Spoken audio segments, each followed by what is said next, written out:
Steamyverse. You're invited to explore the most exciting and engaging career guidance expo in South Africa, Sasol TechnoX. Discover and unlock your potential to change the world. Immerse yourself in a world of innovation and discovery as we showcase the latest advancements in STEAMy. Experience a blast of excitement with interactive activities that will challenge your skills and spark your curiosity. Watch in awe as the wonders of science and technology are brought to life. Are you ready to shape your future? It's an incredible adventure, and it starts right now.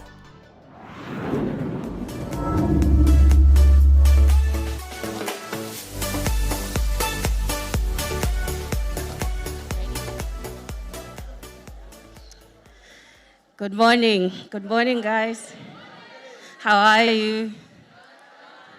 Are we live streaming, guys, already? Should I greet the people online as well? Good morning, everyone. My name is Noxolo Kahlana. I'm the head of the Sasol Foundation. Don't stress. I'm not replacing your amazing MC today. Who can tell me how old TechnoX is turning this year? You know what? I have a little story for you. As we were choosing MC for this amazing Sasol TechnoX 2023, little did we know that our amazing, vivacious, gorgeous, beautiful, intelligent, amazing work ethic MC Lerai is also turning 21 today. Come here, young lady.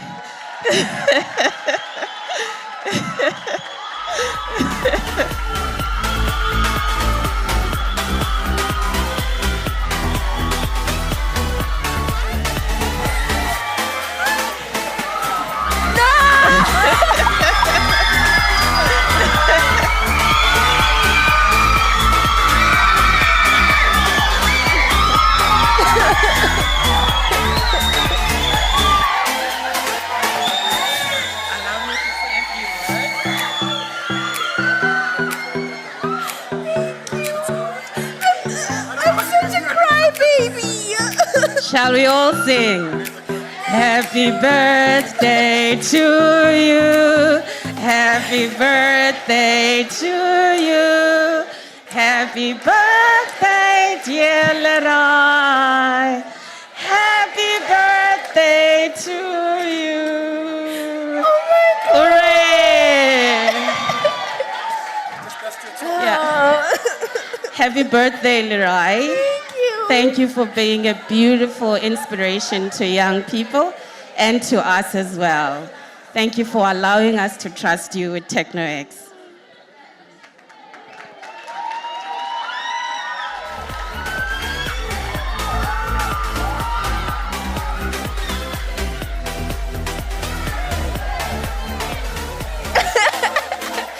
Oh my gosh, I feel so shucked.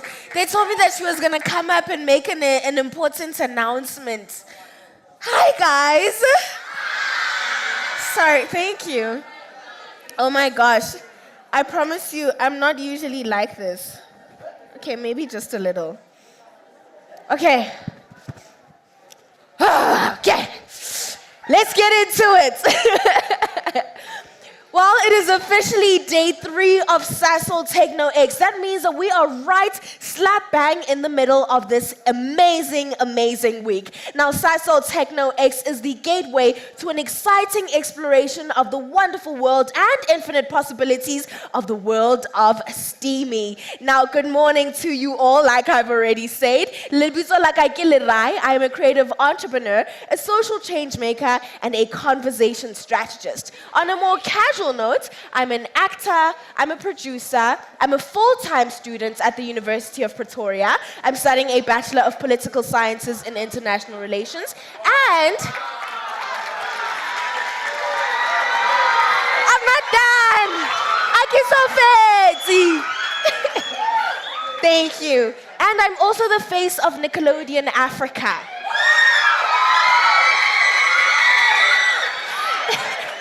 You know what I'm saying? Abanye bathi, uyena, Okay, well, I'm about to tell you guys something. Were any of you guys here yesterday? No? You guys missed out. For those of you who weren't in attendance yesterday, we had an amazing day. We were graced by the presence of some really cool government luminaries, and they were sharing and pledged to continue their work in developing education overall, but also to focus STEAMY as a potential conduit for social change. We also had an awesome treat. We had a performance by one of the best vocal ensembles in the world right now. I'm saying that. The Ndlovu Youth Choir. And listen, their performance was amazing. Now, I'm sure you guys are feeling FOMO right now, ne? Ne? You missed out on such cool stuff, but don't you worry though, because you can just go watch the playback of the stream on YouTube. That is Sasol's YouTube page, okay? So what are we gonna do after this?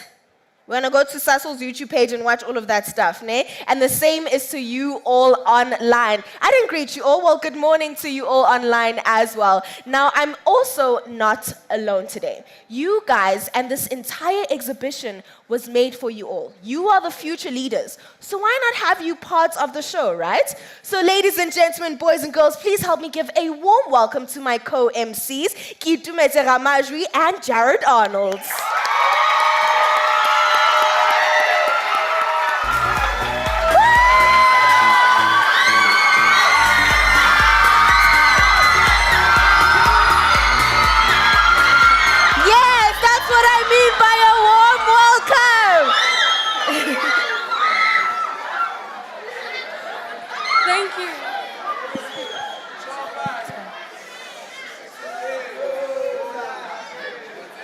Thank you for the intro, Lerai. I'm Kitumete Ramajwi from Ikititseng Comprehensive Secondary School.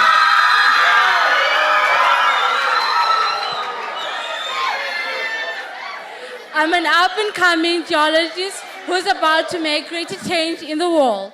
Yes! Thank you so much.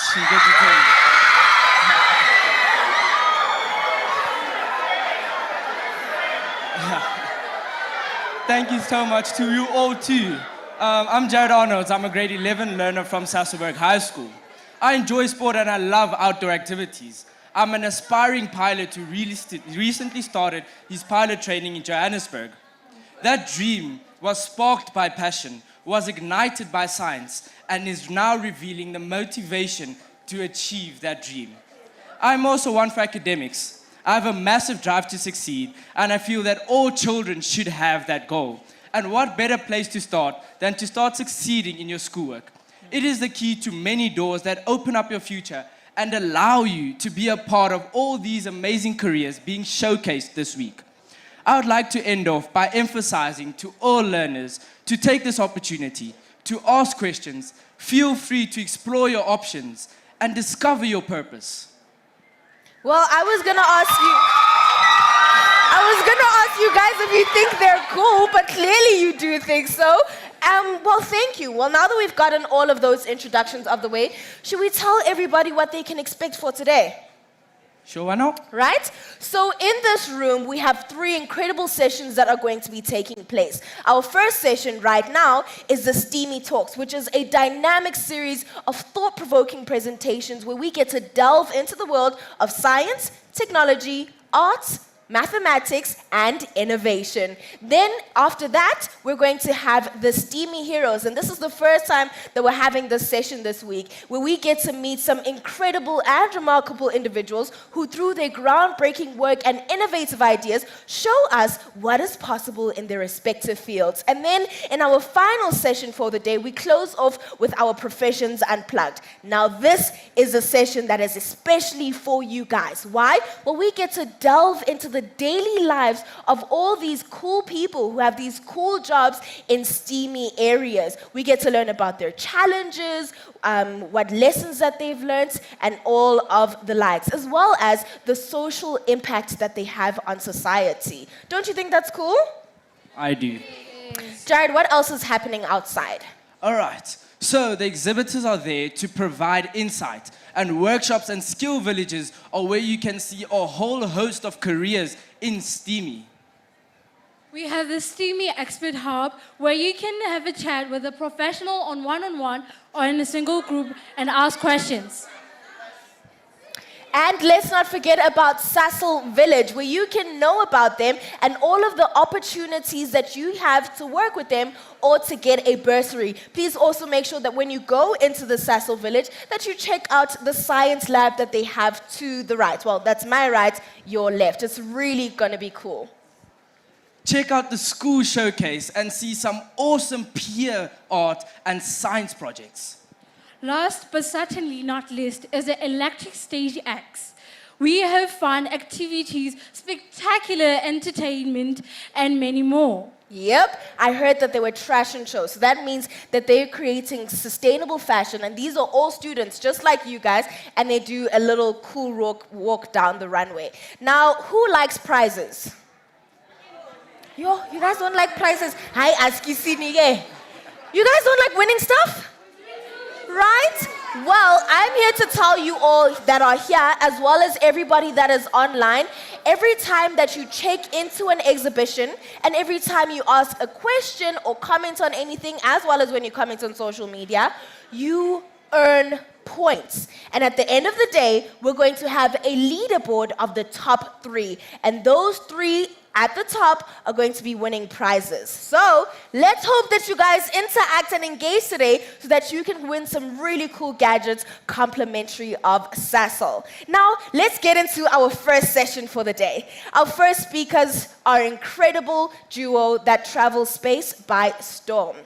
As CEOs of sales and operation directors, they are not here on vacation, but rather they're here to share their incredible story. Here is Ndabetle Njangashe and Luanda Shabalala.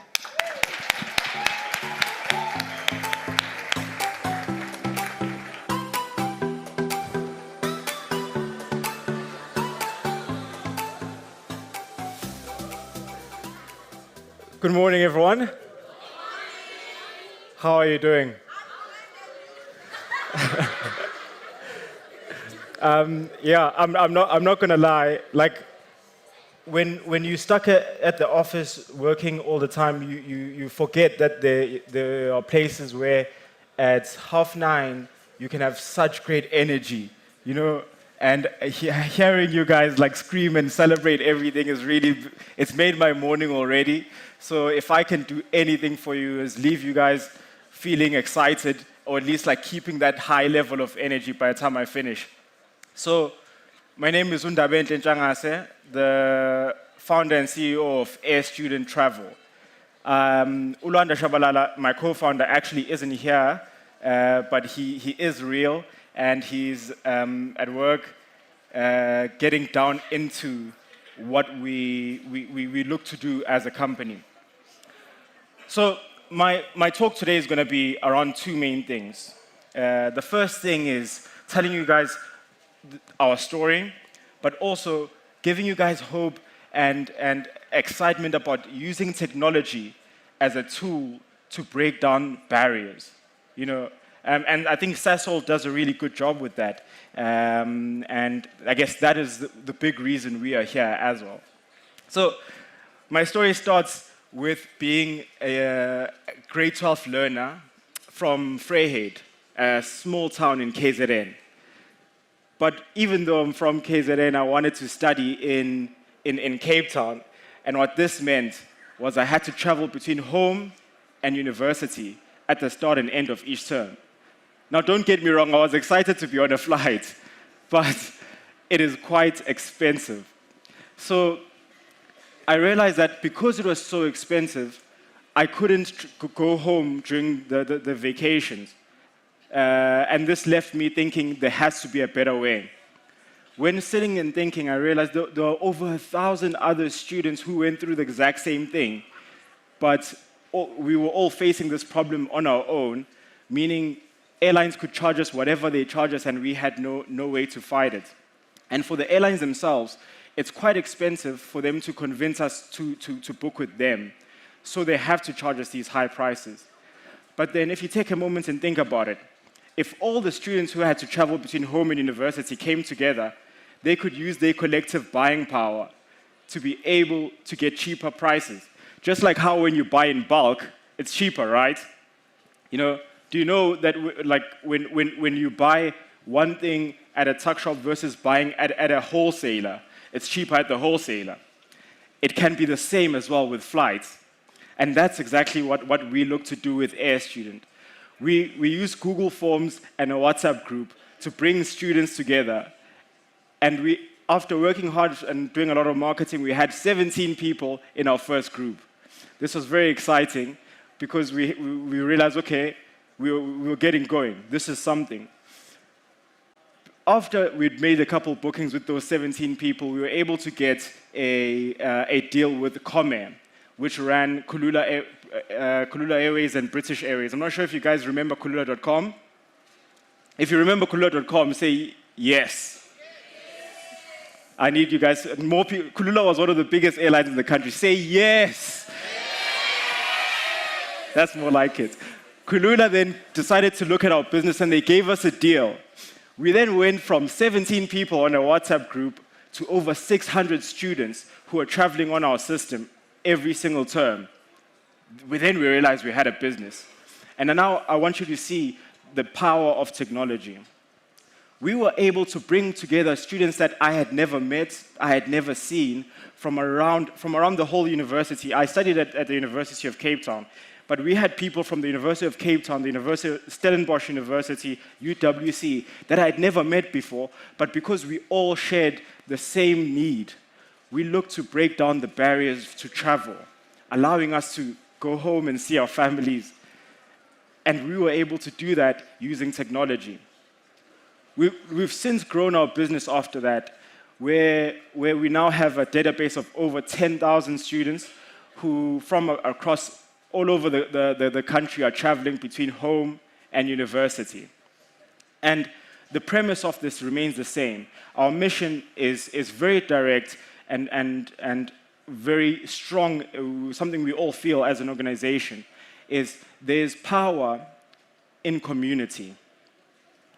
You are able to achieve more, or at least to maximize the value that you have when you're doing it as a collective.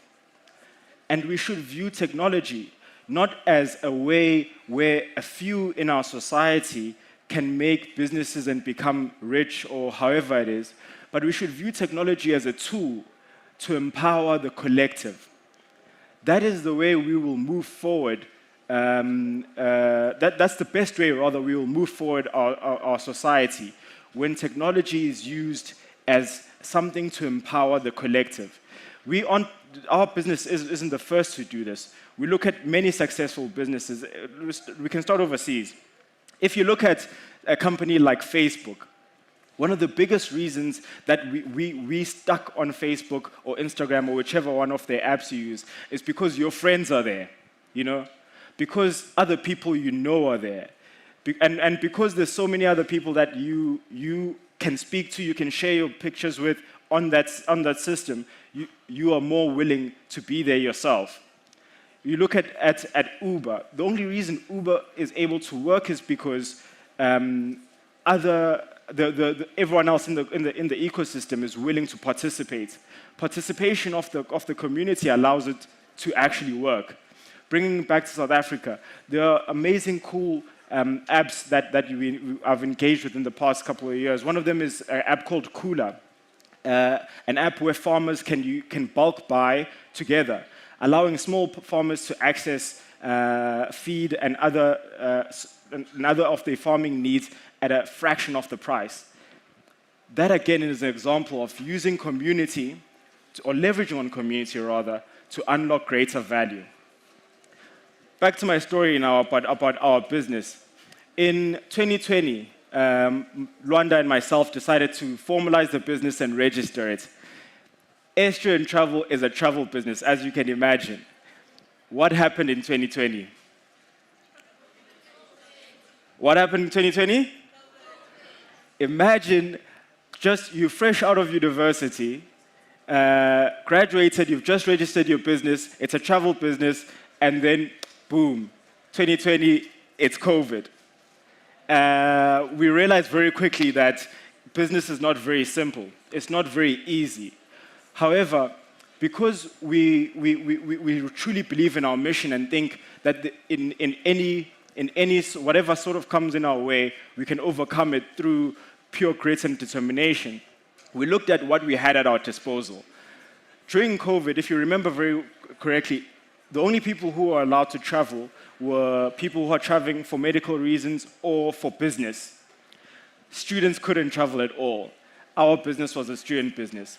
So we looked to see how we could do exactly what we've done for students, but now do it for small to medium businesses who traveled a lot for meetings, traveled a lot for whatever reasons, but couldn't access the corporate deals because they were just too small. So what happened is we created, through our technology, a system that allowed small to medium businesses to bring together all of their travel and allow them to access better deals as well. This then opened up a new world for us. Because student travel was cyclical, our business was always, it was high in January, February, high again in June, high in December, but there was almost no business outside of those times. But what this allowed us, it allowed us to actually have a business where there was revenue throughout the whole year. And also, the biggest thing it did, it pushed us to create high-value technology that could be used by almost anyone. Today, our system leverages on something called travel IT, allowing us to open up those travel specials and those travel deals to anyone in the country. And the only way we've been able to reach that sort of level is because we had to go through what we went through during COVID, where we had to create and spend a lot of effort and a lot of resources creating high-end technology. We have also, we truly believe in the power of having the right support behind you. You know, things like SASO and this expo itself, they aren't just here for you to come and listen to some guy from a small town from KZN tell you why technology is important and how it can be used as a tool to change the world. It's also here for you to feel that you are able, in your own capacity, to reach the goals you want to reach. We aren't expected to all then go into the travel industry because you've heard this talk, but you are expected to take from this talk an important thing, that is hope. Let's get back to the story again. Londa and myself then moved, after COVID, Londa and myself then moved to Johannesburg from Cape Town. When we moved to Johannesburg, we looked to grow our business. The best way we found to do that was to leverage on all of the success we've had with the corporates to raise some money. And in 2022, I'm very excited to say, in 2022, we were able to close our seed funding, which gave us enough capital to grow our technology. I have a QR code that flashes from time to time. So if you have your phone, please do take a picture of it and join our newsletter where you can see some of the cool technology that we have on display. Yeah, it's going to come. If you have a phone, please do scan it to see some of the cool technology we have on display. We raised funding and we grew our team. We then became a team of 4 people, allowing us then to really push down on creating a business that can reach our mission of breaking down the barriers for travel. What we've seen in the years now is that there is an uptake of travel in South Africa from South Africans. After COVID, people were repressed, they were stuck at home, but now they want to be out. And an important thing now is to be able to read this market, understand it, and take advantage of it. We feel we are at a really good stage. We're at the forefront of creating, of rather breaking down the barriers for travel, not only now for students, but for almost anyone who wants to use travel as a way for them to learn. And the important thing I want to also mention here is that it all comes down to the biggest tool that we use to do this, which was technology. we look to work with organizations that believe in not only youth, but in using technology as a tool to optimize the value, rather, of the community as a whole, which is something that we have done in our own capacity. It's important for us to see that our role as people, well, as young people rather, isn't to just want to be successful in our own silos. We can't look to, if I have a scholarship and I can fly, that's fine. We have to look to be successful as a community. So, for example, I say that just to give you more context to that, there are people within our original groups who could have booked their own flights. You know, if the airlines charge us 2,000 rands for a flight, okay, I can book it, I'm fine. But the thing is, if we are able to book as a group, even though you can pay the 2,000 and be fine, if you join the group, you allow someone like myself who couldn't book their flight to be able to be part of a bigger thing, bigger community, and access even better pricing. And that's the type of mindset we should be going for. We should be going for a mindset where all of us are part of something that is bigger than ourselves. All of us are willing to add value to the community in whatever way it is, even if it's just by participating in that system and using technology for that.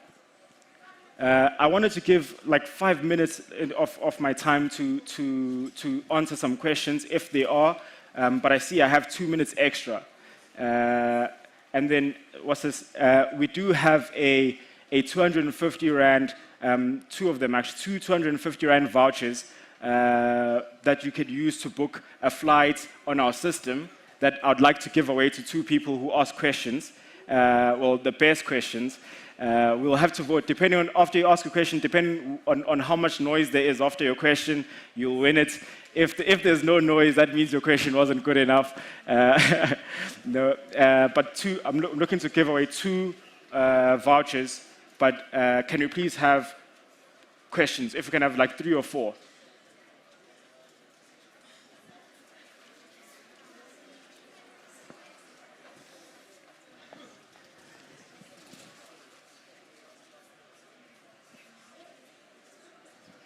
Zito, thank you so much. This is Kagiso Khatle from Wote Senior Secondary School.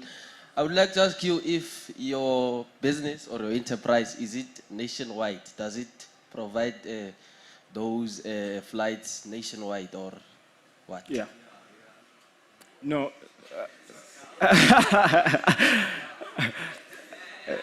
Yeah. Are you guys going to make some noise for that question? Good question.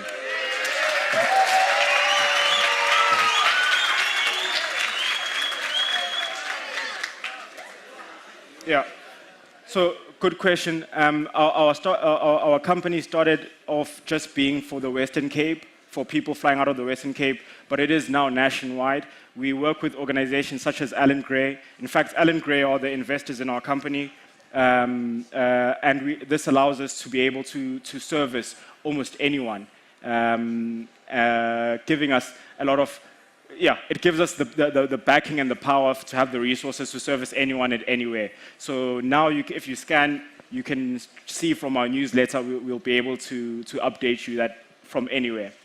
Can I please get your name when you please just tell me your name again?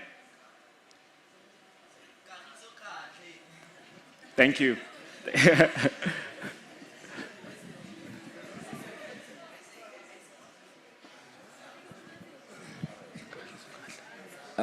Hi, my name is Unailo Ralepelle from Pankop, currently at Mabota High School.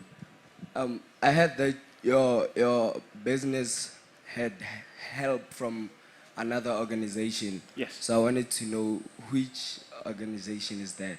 Yeah. That helped you promote your business. No, awesome stuff. Capella. So I think I'll also like throw this out to organizations such as SASO. I can't like downplay the importance of supporting youth. Back youth, in any way possible. And things like this, I commend quite a lot. And I'm happy to be here today to be able to share my story as well. The organization that did what Sasol is doing now for you guys, for us, was Alan Gray, through the Alan Gray Orbis Foundation. In fact, they started when I was in matric. The reason I was able to go to UCT is because I'm an Alan Gray Fellow. They paid for my whole university, and then after that invested in our business. This allowed us actually to have the resources for us to be nationwide, you know, and I can't downplay the importance of that. We've had support from different organizations as well that believe in youth, such as UCT did create a platform for us, and so. Although, yes, to answer your question directly, it was the Alan Gray Orbis Foundation, but there are other organizations that play their part as well. We're going to take 2 more questions and then wrap it up.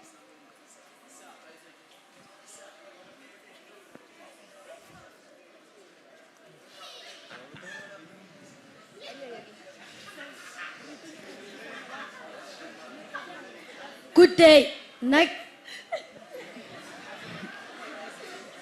I am Aubako Badiba from Mabute Secondary School, and I would like to ask the question, what is the vision statement of your company or institution?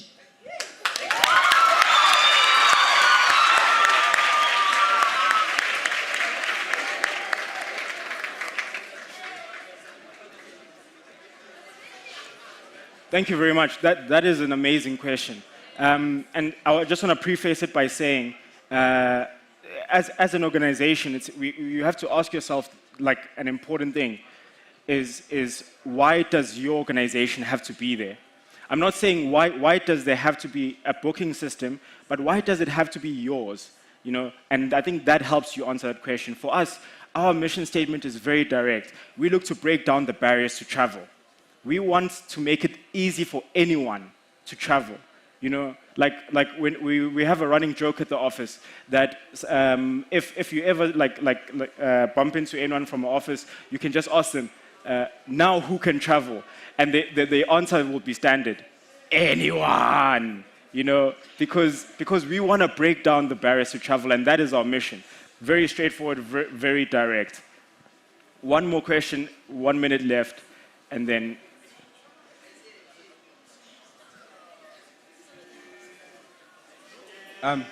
Hello. My name is Isaac Marwa, and I go. I would like a question. I would like to ask a question. I heard that during 2020, the COVID-19s were happening here. So why didn't they let you travel when you were doing a student business during that time? Because it was business, and they were only letting people who do business to travel. Yeah. So the reason.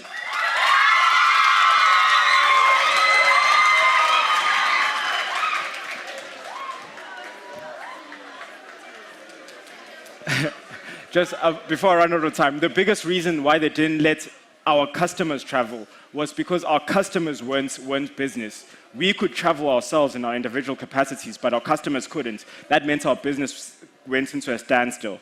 You know, but I just also want to say in closing, the lessons we learned from COVID, us being able to break through that, like the struggles we had, allowed us to become the business we are today. It allowed us actually, because of what we've done during 2020, we've also gotten a lot of publicity. My co-founder and myself are now Mail and Guardian 200 youth for 2023.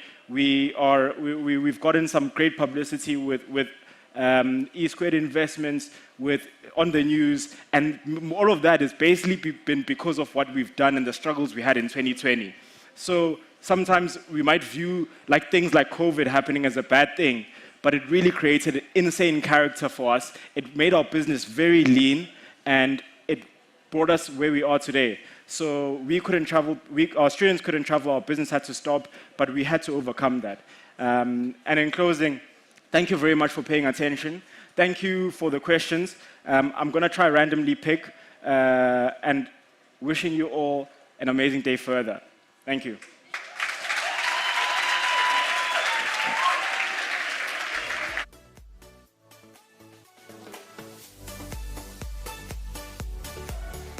Thank you, Luanda.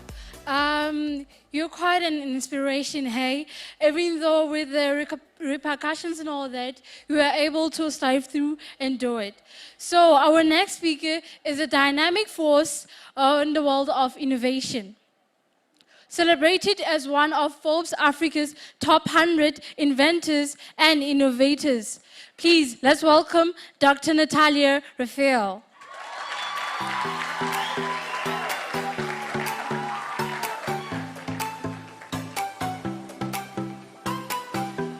Good morning. I am so thrilled to be in front of everyone. I speak at many events and I've never seen this many students attend. You are absolutely fortunate. Thank you for being here. As you know, I'm Dr. Natalie with fancy titles, but I want to let you know that I started just like you. I went to a normal government school out in a small town called Ladysmith, also KZN. And I'm here today to talk to phenomenal people, our future leaders. Hey?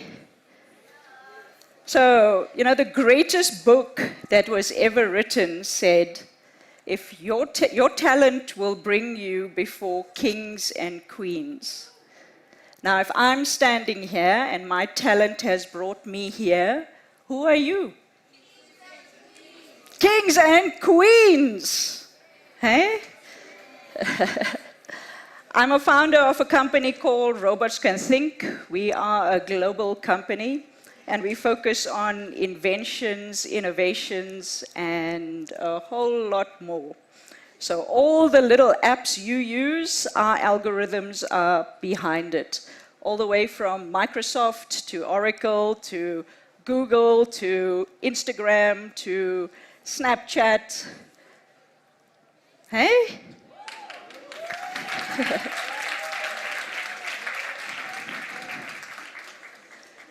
I'm going to show you little reels of what AI and technology is doing in every industry, all the way from fashion design to influencers. Who wants to be an influencer?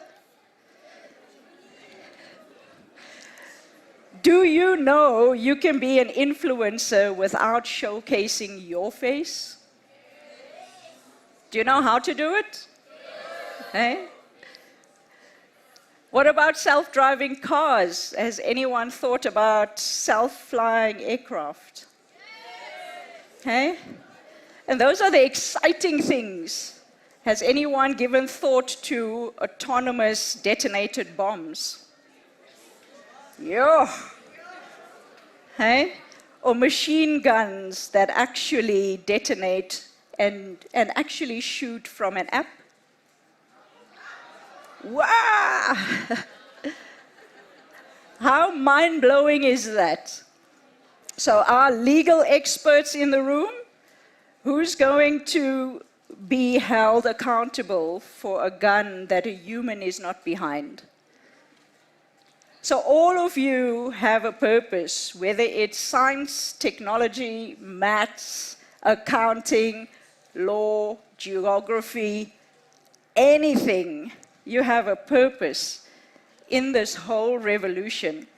Now let's take a look at where we've come. Many of you understand the office desk. Now look how it's transformed from 1998 to 2014. You perhaps just utilizing the apps and never seen this desk before. Hey? Look at that.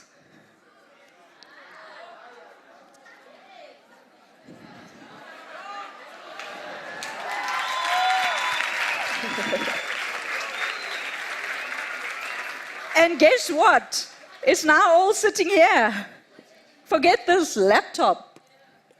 We can all work from our phone, we can all talk from our phone, we can all learn from our phone. Right now, if I ask you a question, what is the smartest AI? Do you know? Do you know? GPT. Why is GPT the smartest AI? If I ask you how long does it take you to go through your maths textbook end to end, you're going to tell me 1 year, because you have to pass at the end to get to the next textbook, right? So with GPT, it can condense and understand in a millisecond the entire textbook. And it can summarize it for you and tell you what you need to know. What? Teachers, are you afraid? You're going to have the smartest kids in the room made from AI.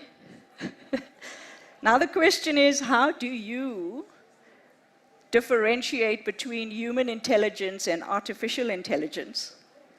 Teachers. Everyone is an expert these days. PhD students. Who's a real PhD student? I have my doctorate from Stanford University, and it's in AI.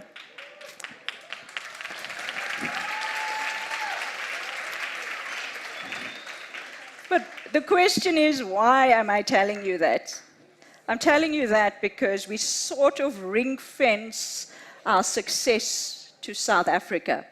We look for South African jobs in South African universities, South African higher education institutions. And I'm here to tell you that you can study anywhere in the world, at any institution around the globe. And you can come back to South Africa and Africa and do what I'm doing for the rest of you. Let's take a look at the next one. This is an app for interior designers. It's powered by GPT. It's literally a prompt that's asking you what you want your home to look like, and you literally text the very thing we do on a daily basis.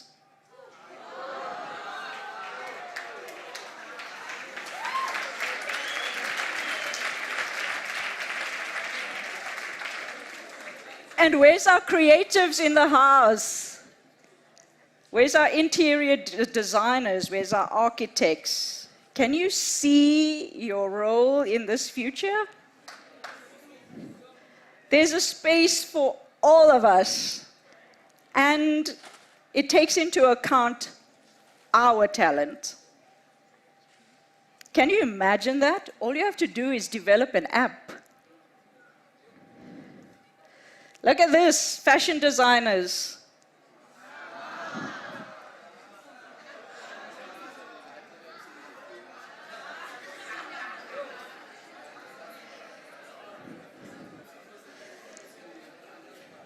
How amazing is that?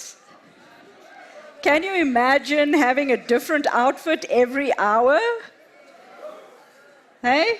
Gucci, Louis Vuitton, whatever. Hey? Every hour, every day, and all you have to buy is a white garment. Now, the robotic arms, there's science in it, there's maths in it, there's technology in it. The garments, there's engineering in it. Why? Because the garments illuminate is illuminated by UV light that is passed on from the robotic arm. And that's how your outfits transform. Now, we've seen Drake. He's gone on to his concert, and his opening act was a robot. Do you think there's robots in ballet? Yes? Why do you think there's robots in ballet? Because imagine this powerful technology called a robot teaching us what we don't know.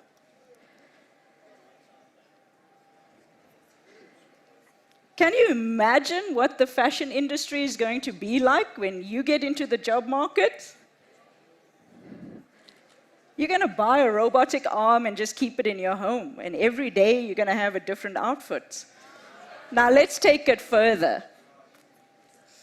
Has anyone thought of designing a color that we could not ever imagine? Can you think about it? Technology and AI allows us to just dream the biggest dream and make it a reality. Let's go to the next one. Something that is in our lives as stages. 1, 2, 3, 4, 5, 6. I don't even know what stage we're in now. And then they switch it from 5 to 4 to 1, and we just don't have power. From a click of your phone, you can monitor an entire grid's usage. You can distribute energy to your neighbor. Have you ever thought about it? If you don't have power and I do, and I can redistribute it to you, does that not solve all our stages and levels and all the stuff we deal with?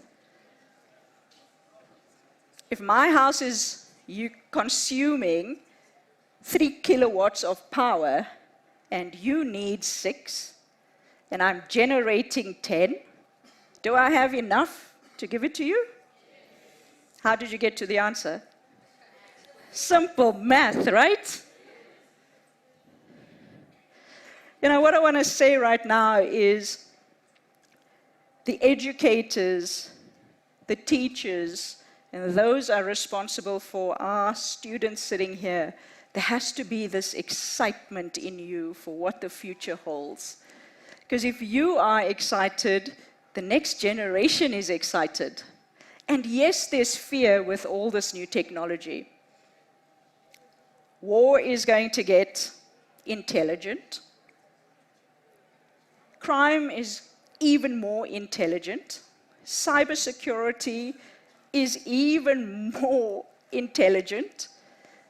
But in each role, cybersecurity is the highest paying technology sector right now.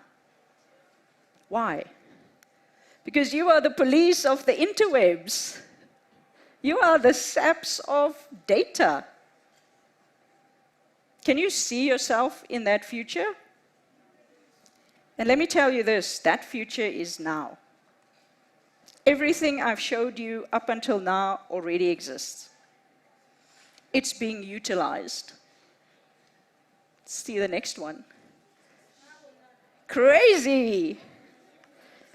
Hey, has anyone used a VR? Do you know you can send emails from a VR? Do you know you can learn from your textbooks on a VR? Do you know you can develop games that sit on a VR? Hey? For us oldies, can you imagine walking through the streets and seeing this? It's like nuts, right? But what is he doing? Probably playing some game. Now, who wrote the game? It's going to be you and I. I want to also leave you with this. Do you know you really don't have to have coding understanding to build an app or a game right now? You can literally go onto your phone, get a free coding app, and you can literally design your game, your app, and everything I've shown you for free right now. Can I ask you a question? How old do you think is the youngest person at Google?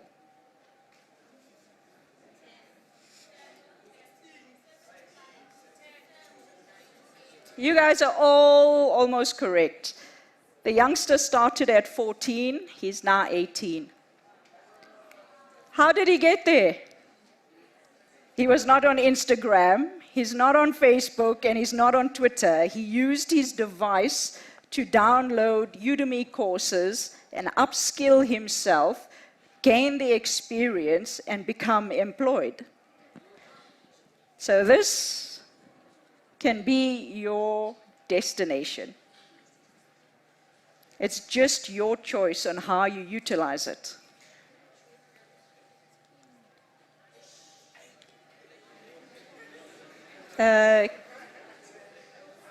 Can you please click play on the video? This one's my best. What do you think this guy is doing?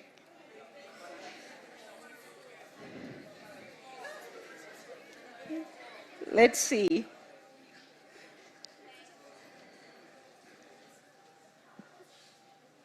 Yeah, you can just click play if you can.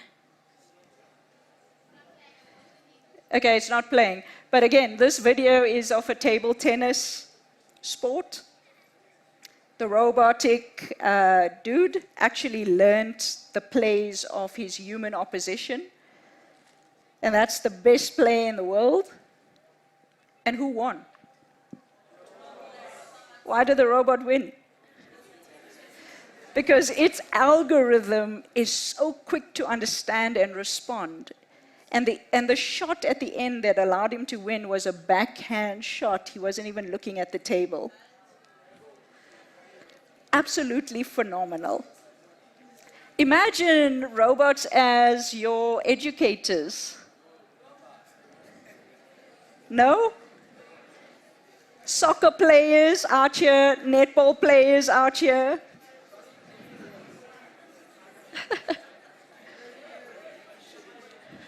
Watch.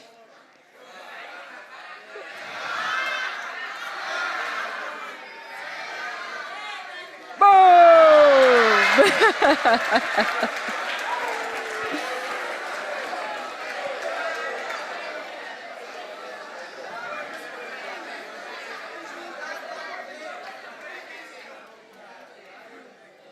And this is literally what we do at Robots Can Think. We simply harmonize human and artificial intelligence. And with that, I'm going to do the age-old thing of taking a selfie with all of you, and I'm going to convert it on my Twitter page to a design. Oh, closer.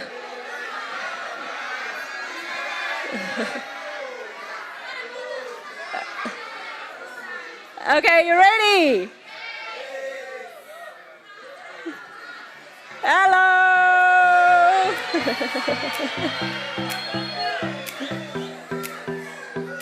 I have 2 minutes and I'm going to take 1 or 2 questions.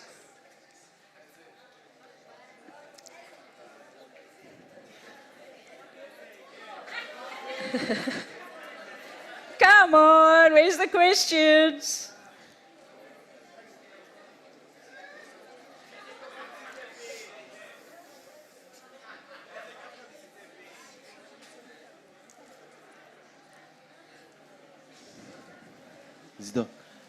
Thank you again. I hope you all remember me. I'm still Kaiso Khatle from Wotesina Secondary School.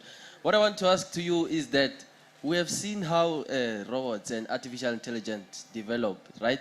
But they seem to be more advanced than humans. And that brings the question of our safety. Are we safe with these things? Because the more we revolutionize, the more technology revolutionized, the lesser we seem to be productive. It also brings the question of employment. How will we get employment if robots are doing that work?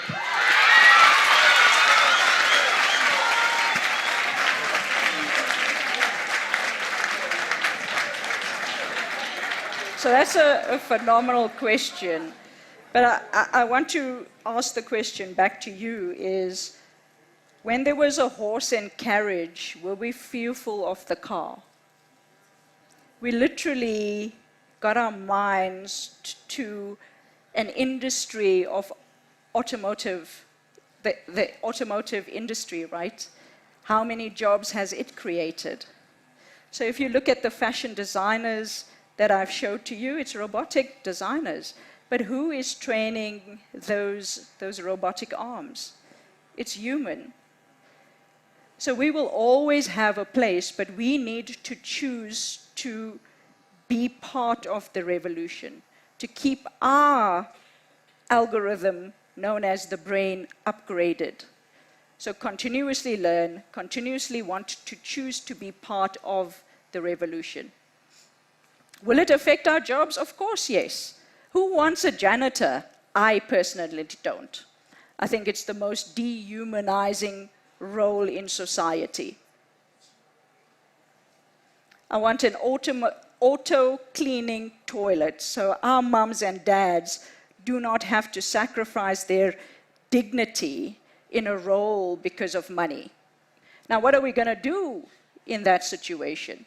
Can we, like Sasol is doing, and many other institutions, upskill our parents and give them a dignified role in society? Yes, we can, and that's our obligation. One more.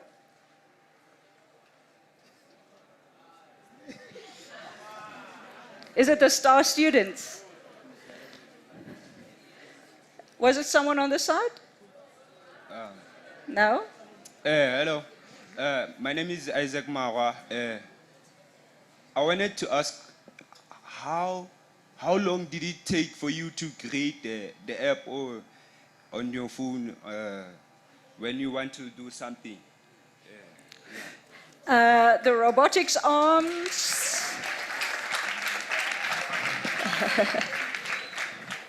So the robotic arms took a while because manufactured here in South Africa, importing parts from the rest of the world. An app like the house design, 4 days. Yeah. The technology exists. It's literally plugging it in and knowing how to use it. Thank you. Thank you for having me.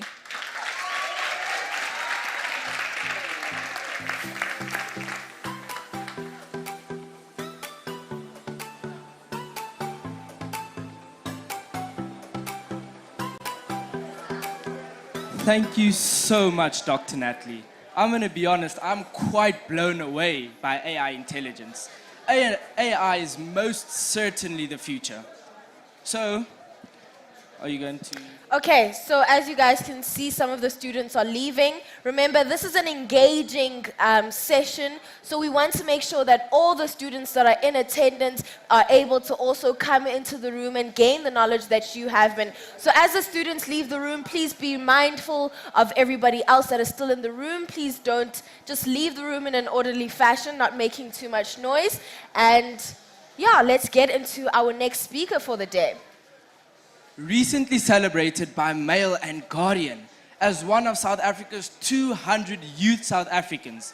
He is an architect, a net zero accredited professional that started his practice, MSSA, in January of 2017. He has grown his practice into an industry leader that has completed some of the most pioneering green buildings in South Africa. He is Mark Sharrett.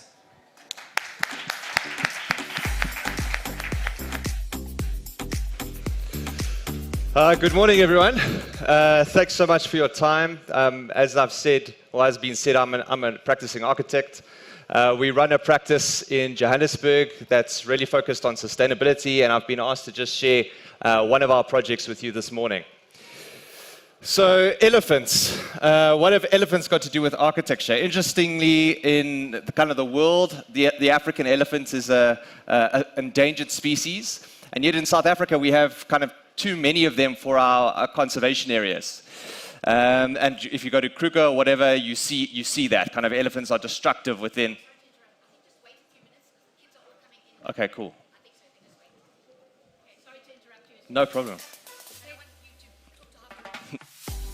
Okay, so for everybody that is on the live stream, we're just having an exchanging of schools. I wanted to ask Mark if you wanted to play a game of rock, paper, scissors with me. You want to play rock? Okay, come.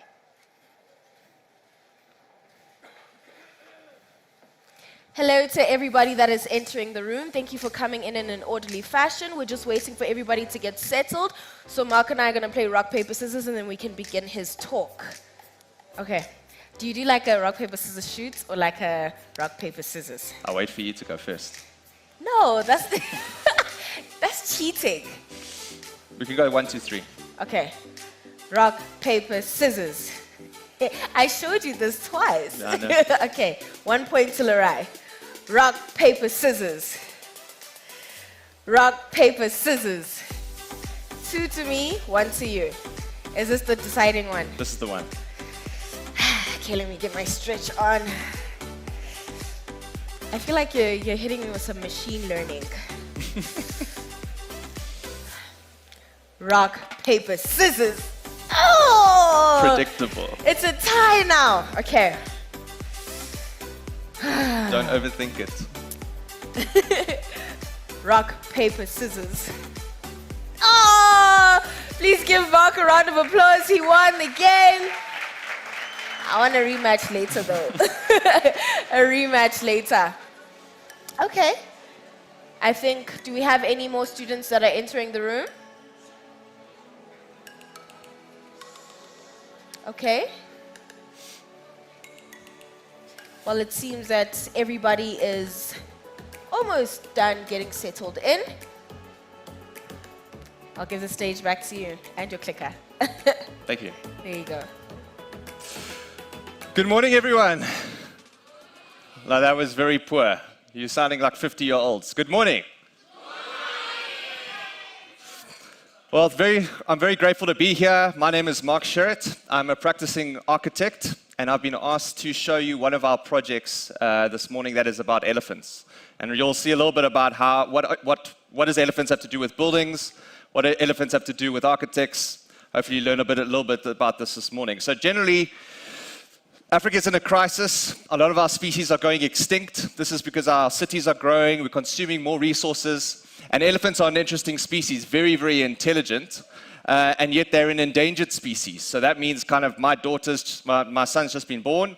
When he's 20 years old, if the kind of extinction rates of elephants continue, they'll be extinct when my son is 20 years old. So you won't have elephants in the wild. And you've seen that kind of reduction of the elephant population. In South Africa, we have too many elephants in our game reserves. We don't have enough space. So this was the problem that we were trying to solve as architects. As we know, cities are growing. This is the African continent with the major cities. You can see how Kinshasa growing at 48 new people per hour by 2025. Dar es Salaam, 22 new people per hour by 2025. So our cities are exploding. This is where elephants are found at the moment, kind of, in Southern Africa. This is kind of the biggest population of elephant that we have throughout the continent. And elephants are migratory species. They move a lot. They aren't designed to be kept in these kind of conservation areas. And this is what you do when you keep elephants. The young males are kind of designed to kind of break fences. So even the way that we control something like an elephant is very, very difficult to solve. Fences aren't enough to do that. So what we've designed is a 1,000-kilometer migration route for elephants to move. In South Africa, again, most of our elephants are within fenced conservation areas. So everything you see there in red is what's called a wildlife corridor. That will be new land for elephant. Everything in green typically already hosts elephant. And how do we do that when our cities are growing and throughout the rest of Africa? So if you zoom down a bit more, the green are your big kind of public game reserves in the Limpopo province of South Africa. The red areas is where we are initiating our prototype in terms of getting elephant to move between land parcels. And you can see how this kind of design starts to open up smaller areas. Generally, elephants need a lot of space. But if they're only temporarily moving through your piece of land, you can allow kind of these smaller areas to be part of a migration route for animals. Zooming down a bit more, the two kind of blue land parcels are the one piece of land has elephants and the other piece of land would like to have elephants. And so the problem to solve from a technological point of view is how do you get these animals to move across fence lines? So what we've designed is elephants use infrasound to talk. Infrasound is below human hearing, about 20 hertz, and they can hear to about 4 kilometers away. And we're just starting to understand how this sound works. You know, in that kind of 20 hertz line, there's information about dialects. We know that different elephants across Africa speak different dialects. They can tell if it's male or female. They can tell if they recognize you or not. So we're just starting to understand this kind of very sophisticated elephant language. So our design is using elephant language to communicate with them. We've got a musician who did his master's in elephant acoustics, and he actually designed an elephant language to call the animal so that they know when to actually use this route and when it's dangerous to use it.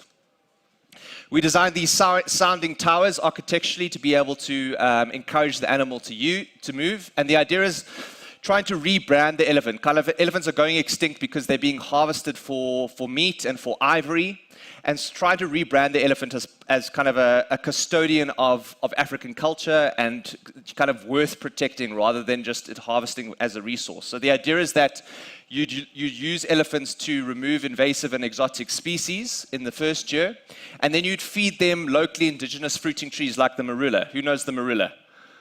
Kind of very familiar, kind of staple fruit across the Limpopo province. Marula are quite fast growing, kind of 1.5 meters per year. So after kind of the first 5 years, they're already grown to kind of a couple meters high. But by year 10, you've got a self-sustaining food forest gardened by elephants that actually increases food security in these rural areas. And again, this land can actually absorb carbon and be part of reversing climate change at the same time. A marula, as I've mentioned, is a staple food, very high in vitamin C, higher than an orange, very high in protein. And really celebrating kind of, instead of always importing our food and using those crops, why can't we celebrate indigenous fruit that we kind of grow up in? And what happens if these elephants start to move through cities? How would cities have to change involving this kind of endangered animal? So this is us actually building the proof of concept, kind of first of its kind in the world. This is the call of an elephant on a spectrograph. So everything below that number 20 is kind of the stuff that we can't really hear, called infrasound. And that's where that kind of information is around how an elephant communicates. This is our kind of expert musician crafting this elephant language to communicate with them. We first had to do a study of all the kind of indigenous species that use sound, birds, frogs, and make sure that we're not messing with that kind of wildlife at the same time. And then this is our design of this infrasound tower. So basically, you've got a gate that automatically opens for elephant. It uses AI camera technology to correctly identify an elephant and no other animal. So if you've got livestock or you've got other dangerous game, that's not moving through the fence line, it's only elephant. And then the speaker that we've designed is designed to transmit infrasound to about 2 kilometers away. What's interesting about this technology is we had to protect it from lightning, so we had to design what's called a Faraday cage, which is really just a metal mesh around the electrical equipment so that it's protected from being struck by lightning. And we used the inspiration of elephant skin. So elephant skin, African elephant specifically, is designed to crack at a kind of microscopic level, and those cracks fill with water and dust, and that's how the animal cools itself. So what we kind of inspired from that was designing a mesh structure that is in the same morphology of the skin. That's wet, and then that evaporative cooling is what actually cools the equipment. So there's so much inspiration and R&D within our wildlife and our natural areas as Africans. South Africa is known as the 3rd most biodiverse country in the world, and so there's so much R&D just waiting for us as young people to translate.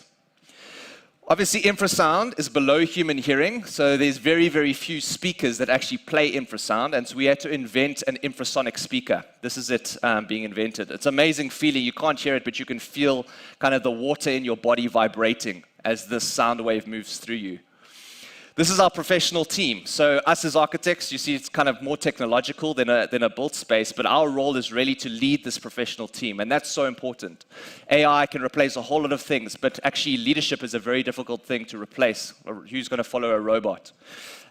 This shows the diversity of our professional team. We've got behavioral experts on elephants, electrical, mechanical engineers, sound experts, conservationists, all working together. And this is some of the tech that we used in terms of producing the sound. And this is quite an important image. This is for the first time our AI camera system correctly identifying what an elephant looks like. Sometimes a warthog would face kind of the wrong way and kind of look like an elephant, and then you need to teach the program, no, that's not an elephant, that's a warthog. And then this is our elephant gate actually working for the first time, opening automatically for the elephants to move through fence lines as they temporarily migrate. And imagine what this does to rural areas. Instead of kind of one place, Kruger or whatever game reserve where all the tourism goes to, imagine tourism following this migration route across Limpopo. What would that do for rural communities and uplifting them and getting kind of economic stimulus within those specific areas? These are some of our sponsors. I just thank you very much for your time. I think I'll take a couple of questions on the project.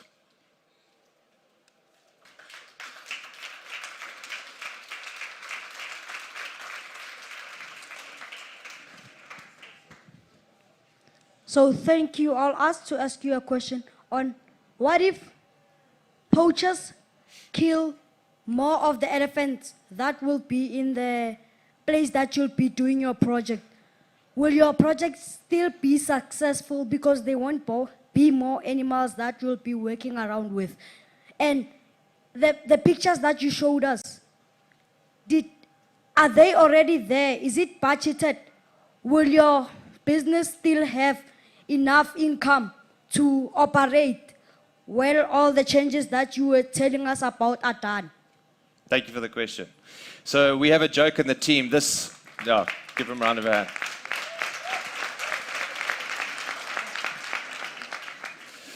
So answer the first question about security, it's the biggest issue. So obviously the route itself will be electric fence to be able to kind of protect the land in terms of people moving across it. And those specific landowners that you saw are privately owned. So what's nice about that is generally those landowners have the finance to be able to put up that electric fence themselves. But security is a big one. So the ideas that we have at the moment is to being able to digitally track these herds as they're moving, so that you can see in real time where the herd is and be able to give additional security. But the issue is if we don't give extra land to these animals, they'll go extinct. So it's kind of, security versus the animal going extinct. We have to try and solve both of those things at the same time. And then you spoke about finance. So generally this project was run through our R&D division, our research and development division within the company. And so everything's been done from a volunteer basis. No one's kind of been paid from anything. It's just been passion work. So what's exciting about the next phase now is kind of getting in government involved, getting other kind of big private landowners. There's been a lot of interest of this in kind of the rest of Southern Africa. So that's kind of the next phase, is to scale it across reserves and kind of future-proof the system as we do that. But thanks for the question. To all the kids that just entered the room, we do have mics that are going around, so please do raise your hand so that we can see you. We have another question over here. Is it on? So, when did your project start, and is only your project aimed at saving elephants only? And who's the founder of the project? So the project, we've been developing it for about 5 years. As an initial idea, wildlife corridors are a common thing that's happening all over the world now. As our cities are growing, we have to think about how do we connect our conservation areas, because they're becoming very isolated around development. So the idea around using elephants as the starting migratory species is because they're so intelligent. They can learn very, very quickly. And so they're probably an ideal candidate to start with, as well as them being kind of endangered. So that was kind of the initiation of the project. But since then, in terms of your question about other species, what's nice about the AI-driven camera technology is you can teach it anything. So we borrowed it from the security industry, where literally the AI can tell if there's a gun in your hand or a knife in your hand. It's down to kind of quite a level of detail already. So you could teach it, other migratory species that used to move in South Africa will be things like springbok that used to migrate in the Karoo. They used to migrate by the millions, less than 100 years ago. So who says we can't bring those migrations back? What's nice about the technology, and also in terms of kind of safety and security, is it can identify the wrong people or the wrong species using the gate. So that's a very good question. Do we have any other questions in the room? Okay, I have a question for you. Oh, wait, we do have one over there. I'd like to know, like, how did the experts know that a certain sound of an elephant means, and are they 100% guaranteed that the outcome of the elephant will be positive towards other animals? That's a good question. Thank you. So it's all about training, and that's, I think, why we started with the elephant. And you can have all the all the professionals around you, all the experts, but it's only when you build these prototypes that you actually see what's happening. So we started with a domesticated herd, so kind of a semi-tame herd. Elephants are obviously never 100% tame. And we worked with them in terms of training them about the sound, identifying, how the sound works, how they respond to it. And you generally do that with positive reinforcement, like you would train any other animal, feeding them when there's a positive, or scaring them when there's a negative. So that kind of positive reinforcement is the initial step. But the most important one is elephants learn similar to us, through relationships. So elephants are led by the matriarch, which is generally the oldest female. And that family unit will follow that older female. So that's the kind of elephant you need to train. The second one you need to train is the young males. The young males are the ones that break out of their herd when they're kind of young or getting too old for the herd, and they're the ones that actually are in nature the ones that find new territory. Those are the two animals you actually need to train to get this thing to work properly. And that's the phase we're in now, kind of transitioning from a domesticated herd to a wild herd. But a lot of what we're doing has never been done before. So you've got to move very slowly, making sure you're documenting all the process, and obviously having kind of the best in your field alongside with you to give advice. But that's a great question. Any more questions? Are there any questions on this side of the room? Another one over here. And then we have another question on that side of the room. Thank you. So I would like to ask that the waves, the sounds that the elephants you use, guys, how do they affect humans, or they don't have any effect on humans? And I think I heard you saying that you are saving elephants from becoming extinct. So I'd like to ask, why don't we save rhinos before elephants? Because rhinos are also important in South Africa.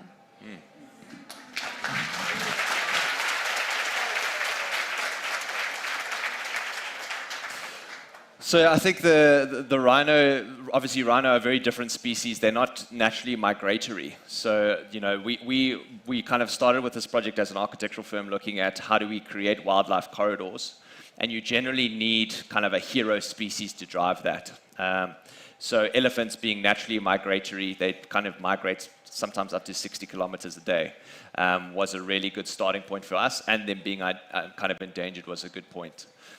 So that's really why we started. Just repeat the second question you had. I was saying the sound waves that you guys use in hearing how elephants communicate, do they affect humans or they don't? So that's a very good question. It's all about how loud you play the sound. So yes, if you kind of standing next to an infrasonic speaker and it's playing very, very loud, it can affect you. I'm sure there's military programs looking at infrasound to weaponize infrasound. But in terms of the kind of intensities we're playing at, no, there'd be no effect. And obviously, importantly, not just humans, but other wildlife, that we had to map that to make sure that they're not affected. But that's a great question.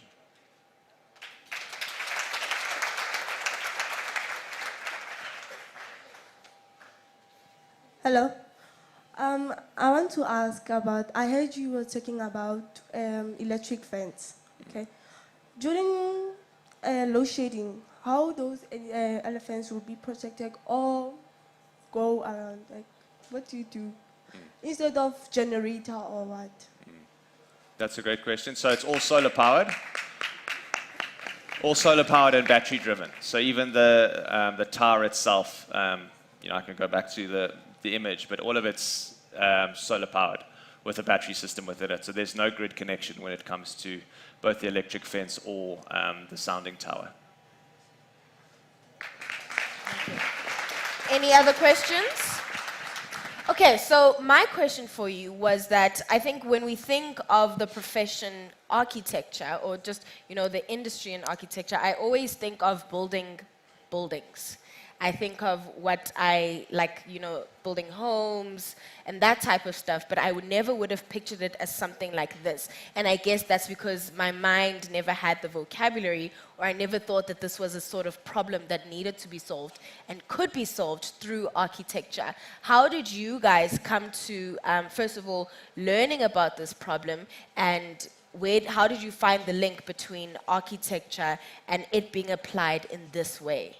That's a good question. So what's important about your studies is generally even something written down is already 10 years old. So I think what's important to know is that, that the old days of you getting a profession and staying in that profession your whole life are gone. And my personal passion is around nature, biodiversity, protecting that. And I only really got exposed to kind of connecting kind of the social problems that we have to solve in Africa with kind of biodiversity extinction, and climate change being kind of the overall problem above those two. So those three pillars, kind of social upliftment, biodiversity increase, and climate change reversal, are the three pillars of our company in terms of how do we solve that in a way. And architecture is really simply just creating safe spaces for people to live. And when we asked ourselves that, we said, why are we only limiting that to people? Why can't we increase that to wildlife? Us as Africans, there's always been a direct link, even spiritually, between the natural realm and the social realm. And it's only kind of after colonialization that there's this separation now that nature needs to sit over there in some fenced reserve, and we need to sit here in our home. So a lot of the work we're doing is trying to kind of reconnect Africans with their wildlife and the nature that surrounds them, but still solving things like food security and other, unemployment at the same time. Most of these problems are multifaceted. You have to solve them. You have to have one solution that solves multiple problems. I need to give you a high five for that, because you're combining your passions, and not just one passion, multiple passions, and you're still creating change, and you're impacting people's lives. And like you said, not just people, not just humans, you're impacting the lives of elephants, and this is just the starting point. I'm excited, and I look forward to see how this project evolves and where it goes. Don't you guys think? Yeah. Please can we give it a hand for Mark once again. Well, ladies and gentlemen, boys and girls, we are at the end of our first session of the day. I'll give you a little bit of a recap. So this session was called Steamy Talks. We had a dynamic series of thought-provoking presentations, much like the one that you just saw, where we got to delve into the world of STEAMY. That is science, technology, engineering, art, mathematics, and innovation. First, for my personal takeaways, I saw a whole lot of problem solving. I want to find out from you guys, did you learn anything new from today? Can I have a show of hands? Okay. What did you learn? Just shout it at me. Oh, okay, we'll give you a mic. I learned that humans can communicate with animals using some certain equipment. Right? Yes. Don't you think that's so cool? Remember, STEAMY, it started off as STEM, and there has now been the A, which is arts, and innovation that has been added to that. So we've got the arts that was brought into it, music, sound, and his team has actually brought all of those things together. Don't you think that is so cool? There's a space for all of us. You see, we also heard from one of our previous speakers. Doc was mentioning the fact that there's a space for everybody. There's a space for creatives. There's a space for engineers. There's a space for people in technology to come together and create things and solve all of these problems that we have. So are we going to go out into the world and become problem solvers? No, man, you don't sound that excited about it. I need more energy. Are we going to go out into the world and become problem solvers? Yes! Alrighty, well, like I said, we are at the end of our first session. To all of you that are online, thank you so much for staying with us. We're going to take a quick break now. I would like to encourage all the kids that are in this room right now to head over to Stage X, which is right outside of this tent. We've got some really cool things going on. We're going to have music. I think there might be a fashion show happening, as well as dance competitions and exciting giveaways as they have been throughout the day. I would like to remind each and every one of you that, wait, before you leave out, it's like I told you there was fun happening and you all want to leave. Wait! I want to remind all of you that as you go around to all of the exhibitions, make sure that you interact, that you ask questions. And I'm encouraging all of you online to do the same thing. Why? Because you earn points as you do that. And we have a leaderboard of all of those points. And then at the end of the day, we're going to have our top 3. And those people in the top 3 will be announced at the end of the day, and they're going to win some really cool gadgets and prizes. Don't you think that's exciting? Yeah. So we're going to go to all of the exhibitions, we're going to engage, we're going to ask questions, and we're going to have fun and enjoy Sasol Techno X. I'll see you guys back here at 11:30.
Enjoying ourselves at Sasol Techno X?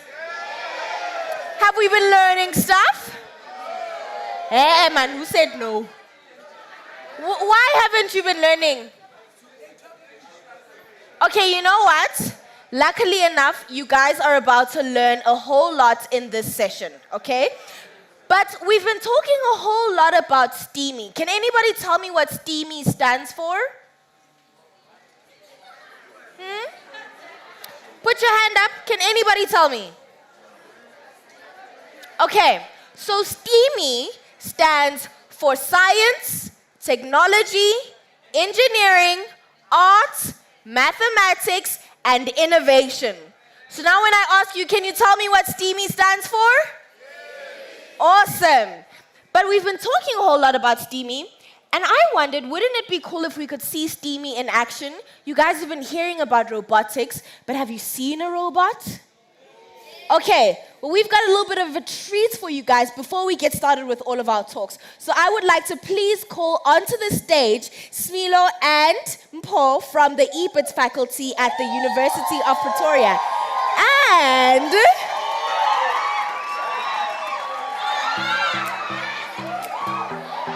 they've got their pets with them. So I'll give it to you guys to explain what exactly is happening over here.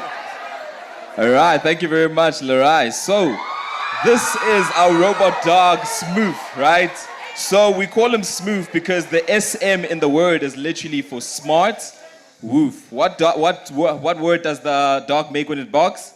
Woof, right? So, smart, woof, smart dog. So, this is our smart dog, and we essentially brought him here to show you guys a few tricks.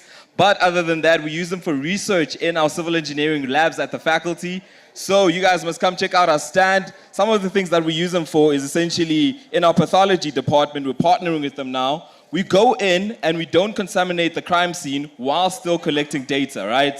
So we mount sensors on his back. Then he goes in, collects the air quality, collects the pressure, collects all bunch of data without contaminating the crime scene like every other human does, right? Isn't that pretty cool? Do you guys want to see a few tricks that he can do? I want to see. Can I ask maybe the DJ to just give us a beat there, Blit? Okay. Some music. We're going to get grooving a little bit. Okay. Yay! Okay.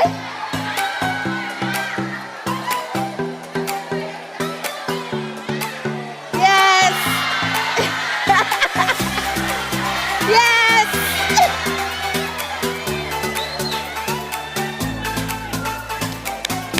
How cool. Please give it up for Smooth.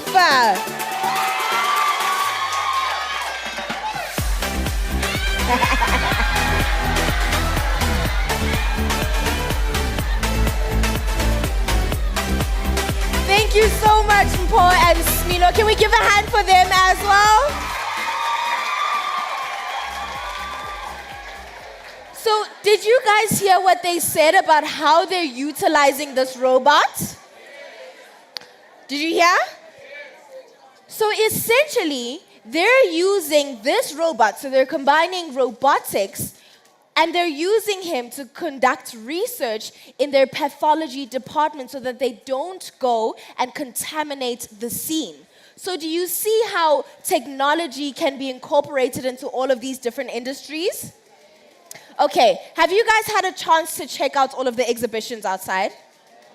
No? Okay, well, you have so much fun in store for you guys. I can tell you that for sure. And I want to give you a hint, okay? We're also going to be giving away prizes. So every time you go to an exhibition and every time you go to a certain area throughout the venue, you need to make sure that you check in. So there will be QR codes. Just scan the QR code on your phone so that you can accumulate points. Make sure that you ask questions and that you comment, because at the end of the day, we're going to have a leaderboard with our top 3. And they're going to get some really cool gadgets as prizes. Isn't that exciting? I love winning stuff. So that's going to be really cool. So make sure that you guys go and do that. And make sure that you take lots of pictures and share it with your friends on the socials. And tag us, please. That is at Sasol SA on Instagram and Sasol on Facebook. And make sure that you use the hashtag Sasol Techno X. Now let's get into the next session for the day. You guys said that you haven't learned that much, so please make sure that you pay attention because we are about to head into our second session. This one is called Steamy Heroes, and it is all about highlighting really cool people doing such innovative things in their respective fields. We're now ready to get into our first speaker. He's currently a postdoctoral fellow at the Wits Institute for Social and Economic Research. Here is Dr. Sizwe Mpofu Walsh.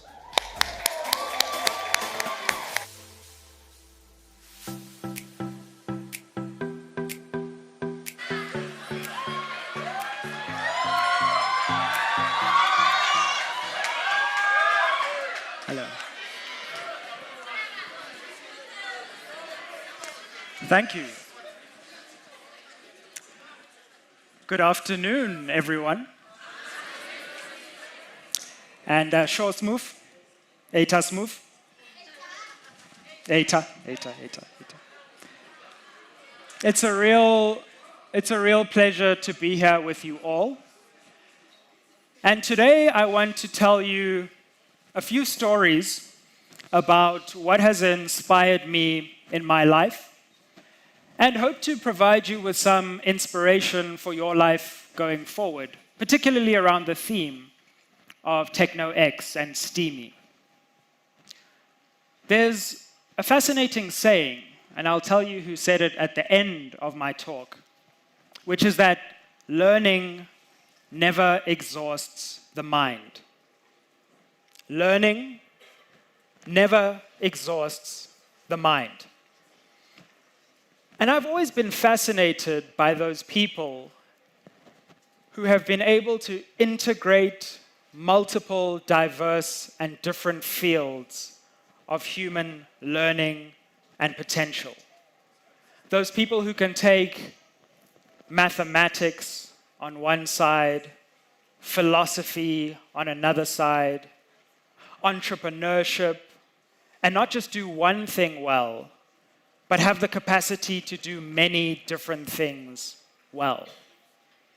That's always inspired me, and it's always been what I have aspired to become, and I'm still hopefully in the process of trying to become. We can go back to history and think of incredible human beings who have been able to achieve things that many would have thought were impossible. There's a wonderful woman from our own continent who lived in the 5th century called Hypatia. She was not only a brilliant mathematician, but also an astronomer who taught us things about the heavens and the stars. But more than that, she wasn't just smart, she was one of the best teachers of her generation, and so leaders from all over the Mediterranean, Europe, the Middle East, Africa, would flock to sit at her feet and learn from her wisdom as she would expound on all kinds of different subjects, from science to literature. We don't have to go too far back in time. Let's take a wonderful living American person now, my Gemma. Not only is she an astronaut who was the first black woman in space, but she's also built multiple companies and NGOs. And to top it all off, she's a medical doctor, able to integrate multiple intelligences and different ways of seeing the world and achieve fascinating things. We can come home to South Africa, where there are many great geniuses who have lived in our time. Think of someone like Steve Biko. What fascinates me about Biko is just his intellectual brilliance. Not only did someone like Biko study medicine, but he also built amazing political organizations. He was able to understand the society around him. He also contributed to multiple philosophical viewpoints through the Black consciousness philosophy. And this is something many people don't know about him. Towards the end of his life, before he was sadly and tragically killed by the apartheid police, he was also studying law. So he had ambitions to master the medical field and the legal field and create organizations in the world that were changing the society around him. Now, I've always been really inspired by those kinds of people.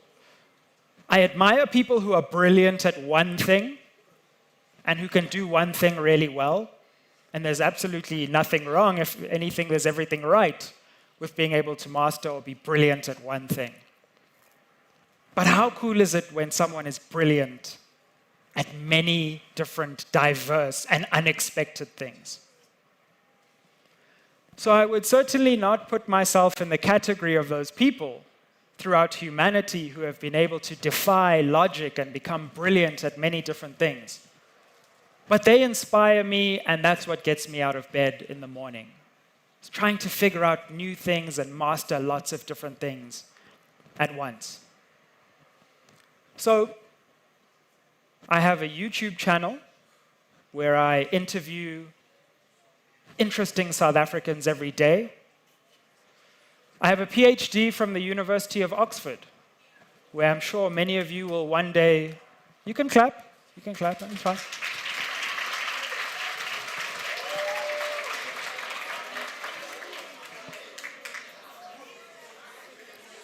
Oh, now you're listening. Where I'm sure many of you will one day end up studying. I'm currently studying law because I'm interested in that field. I host a primetime show on the SABC where I talk to politicians. I've released a rap album.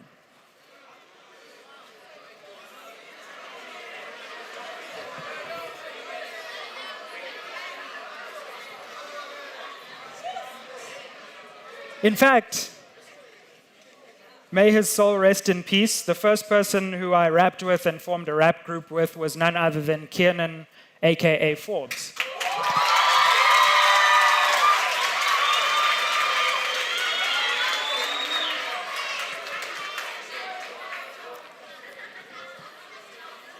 We were at high school together, and our rap group was called Entity, and I invite you to check it out on YouTube.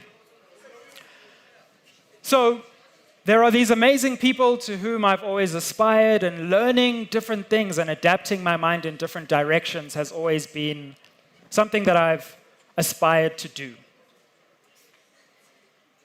Okay, should I rap now that I said that I rapped?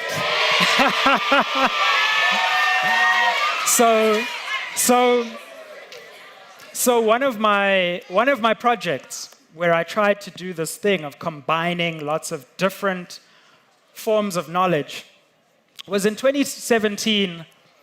I wrote a book called Democracy and Delusion. And the book had a rap album that went with the book. So there was a theme song for every chapter of the book. And the book was really about South Africa, its politics, and why things aren't going the way we all hope they will in South Africa. So I realized you can write a book about something and you can try to change people's minds with your literary brilliance and your capacity for writing and your capacity for articulation. But there's something about art that just hits people different, right? You can write a book, but when that amapiano beat comes in, it just hits you in a different way, right? So I wrote this book, but what I really wanted to say I can convey it in my lyrics. So one of those lyrics, just a little excerpt, was, our juxtaposition, it seems, is we're between Biko's dreams and Hollywood screens. And though political freedom was a lifeline, the distance between Alex and Santon is still a lifetime. The crime rate raises my heart rate. This inequality is enough to make your heart break. The disillusionment, the poverty, the heartache, it's got me feeling like we never defeated apartheid. Yeah, just a little bit.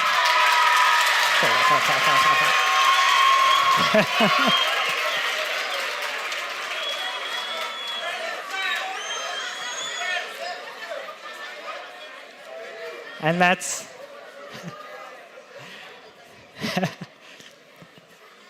and that's the beauty of, and there's a word for this. There's a word for this, what I aspire to, what those great people throughout history who've been able to do many things aspire to. It's called polymath, being a polymath. What does it mean? Poly, from many, like a polygon. Poly, many. Math? Well, what's the origin of the word mathematics? Many other words that have the term math? Knowledge. So how do you have many different kinds of knowledge? And how do you use those different kinds of knowledge to create something new in the world, something that people have never seen before, something that inspires and excites your community, your country, humanity? So when we think here of Techno X, and one other thing you learn when you're a rapper is about crowds and how to keep crowds interested. So for example, if I say techno, you say X, techno, techno. If I say techno, you say X, techno, techno. Thank you. Very nice. One of the interesting things about Techno X is it's really calling on you to embrace your inner polymath, your inner genius of integrating and combining multiple different fields. What I love about STEAMY is, think of science on the one hand, technology on the other, engineering. And then what I love is they just throw in art. We often don't think of science and mathematics as having a relationship with art.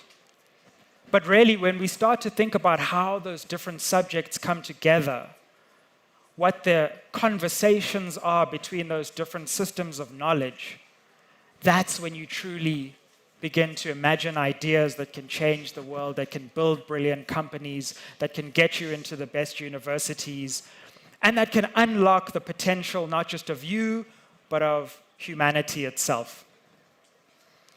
So STEAMY is not just some acronym. It's a call to action to all of you, to all of us, to say, is there more that we can achieve than just being good at each of the subjects or each of the different domains? But can we actually find a way of bringing those domains of knowledge together in a way that shifts the ball of humanity forward? So, to end off, knowledge never exhausts the mind. Now, school can be tiring sometimes. I think we can all agree that school can exhaust the mind. No, school can exhaust the mind. But school and knowledge aren't always the same thing. Knowledge and truly learning something new and truly mastering your human capacities and potential, that you can do for as long as you live. And so I would implore all of you here today to embrace the spirit of the great polymaths of our time, who weren't satisfied just with one domain or one skill set or one set of capacities, but who drew from the deep wells of human capacity and human wisdom and were able to unite different knowledges together to take our species, our countries, our planet forward. But if you don't do that, then at least I would advise you to learn how to rap. Thank you.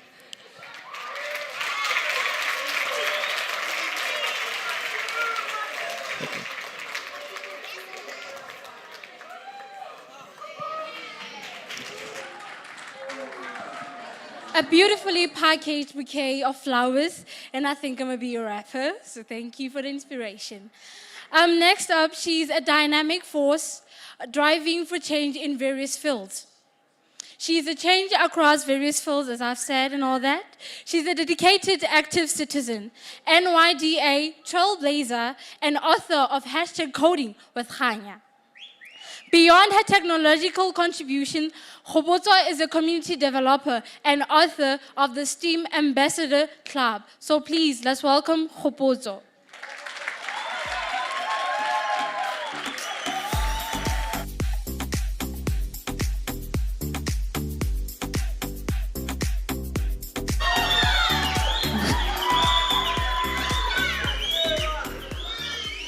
Dumelang. Good afternoon. Good afternoon. How you doing? How you doing? When I say how you doing, you must say Siashisa fired up. How you doing? I can't hear you. How you doing? Thank you. As I said, I'm Khopotso Pelsekwati, Sibia. I'm the founder of STEAM Ambassadors Club. STEAM Ambassadors Club is composed of children like you, learners like you. So we gather them at the center and we help them with school. We help them with schoolwork. We help them with homeworks, tests and assignment preparations. So I'll take you to my background. As a founder of STEAM Ambassadors Club, I've been a learner like you. I've been to high school. I'm an alumni of TUT. I did natural science. I graduated as an analytical chemist. I worked at Water Affairs as a lab scientist. Then from there, I learned that I need to discover, like Dr. said, as you need to learn other things. So that's when I discovered that, okay, in the lab, I've been analyzing water samples. I need to know where do they get these water samples? What really contaminates these water samples? That's when I branched into Environmental Management Inspectorate. I did Environmental Management Inspectorate for 14 years with the Gauteng Department of Agriculture, Rural Development, and Limpopo Department of Economic Development, Environment, and Tourism. In 2019, I established STEAM Ambassadors Club to equip children and learners and young people, elderly, to equip them with skills, knowledge of the 4th Industrial Revolution. Are you aware that we are in the 4th Industrial Revolution? What does 4th Industrial Revolution stand for? What is it about? What is it about? The change of technology. It's about robotics, artificial intelligence, coding, right?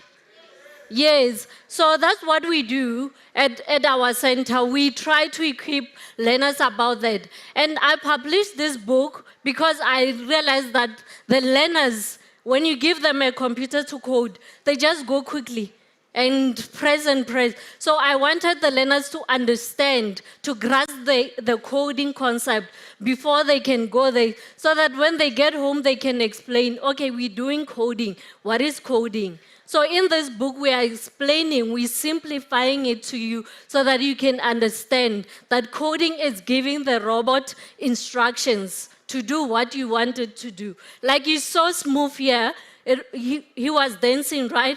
So they coded Smooth that he can dance, he can go and do the research and do everything that they want Smooth to do, right? That's what coding is basically about. So in 2021, I've launched this book, I published it, and then it was approved by the Gauteng Department of Education for primary school learners. Then from there, I've been awarded as a Sunday World Unsung Hero in 2021 and NYDA Trailblazer 2022, Activate Active Citizen 2022. And this year I've been nominated and selected as one of the 100 Young Mandelas.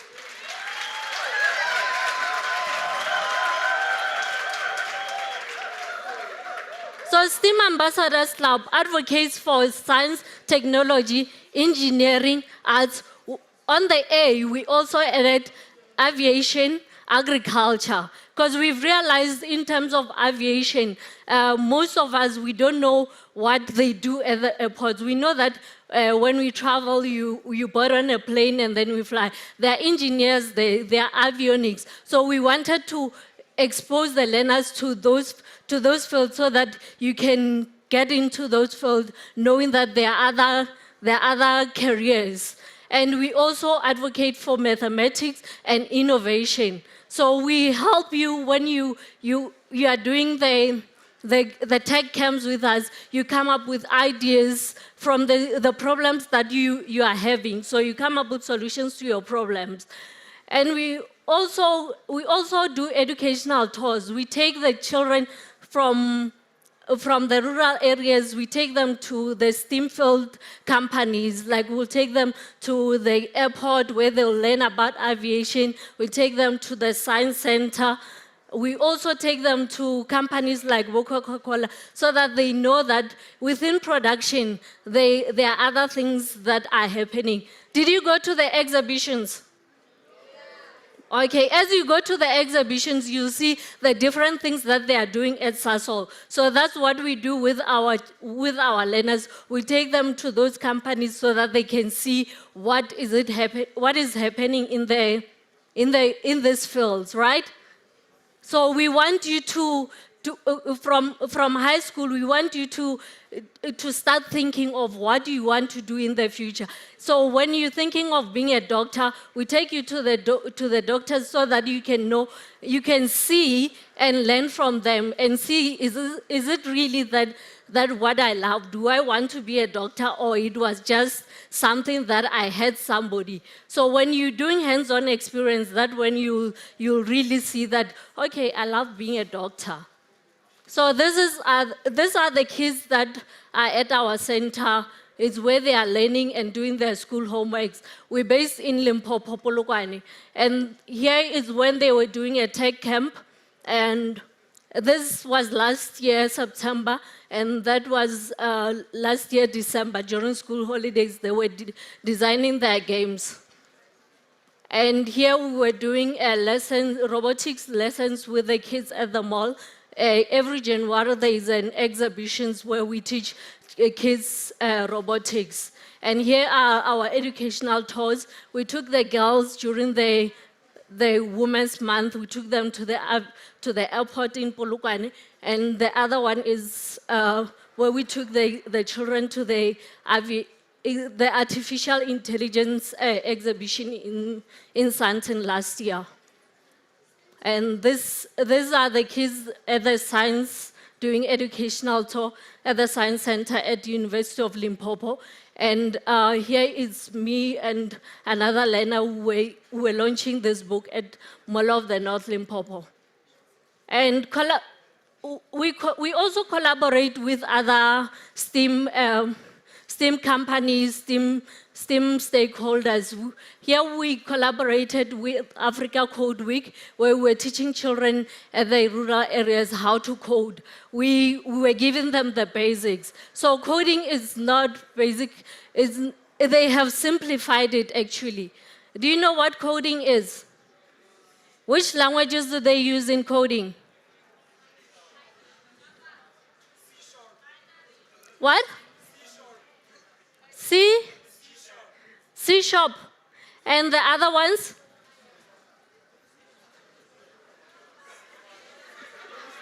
Okay, so there is Scratch. We use Scratch for the little ones. It's more like a puzzle. So you can use it to code a game, or you can use it to code an app with Scratch. And we also do the career exhibitions. We partner with other companies doing career exhibitions, science expos, and we go to rural areas where we train them digital literacy. Now we're having phones, right? We're having smartphones. Do we have smartphones? Okay, on our smartphones we have WhatsApp, we have Facebook, right? What do we do with those apps? we chat, we post status, we post our pictures. What kind of status do you post?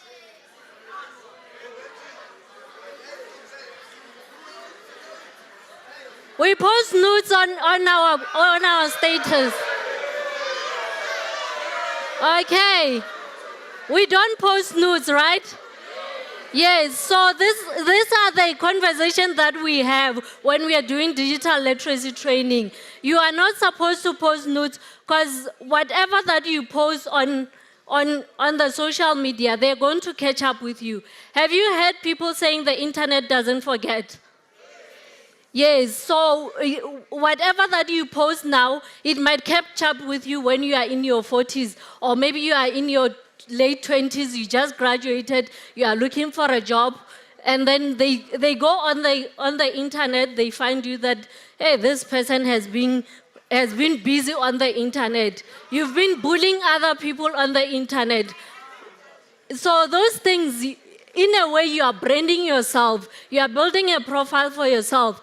And if you've built a good profile, that's when you'll be able to attract opportunities because you've built yourself in a way that you are a responsible person. And the other thing is online safety. We discuss about online safety. Are we safe on the internet?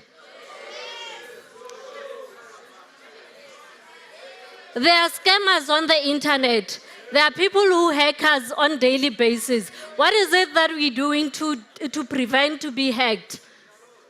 What are you doing to prevent to be hacked?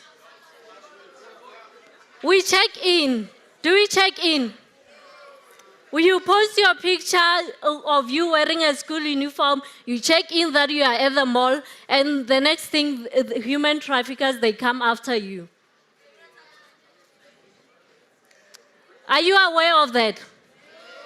So starting from today, you must check what you post on the internet. Because sometimes you post, you'll be excited, you just got your ID. Then you take it a picture, you put it on Facebook, and then people, they can use that to do identity theft. Are you aware of that? Yes, so you must be careful of what you are posting on the internet. The other thing, there are opportunities on the internet. Are you aware of the opportunities on the internet?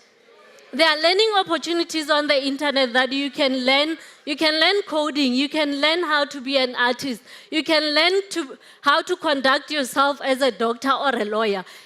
At your age, there are courses that are free on the internet that you can do instead of using the data to be bullying other people, to be doing other things that are not necessary, right?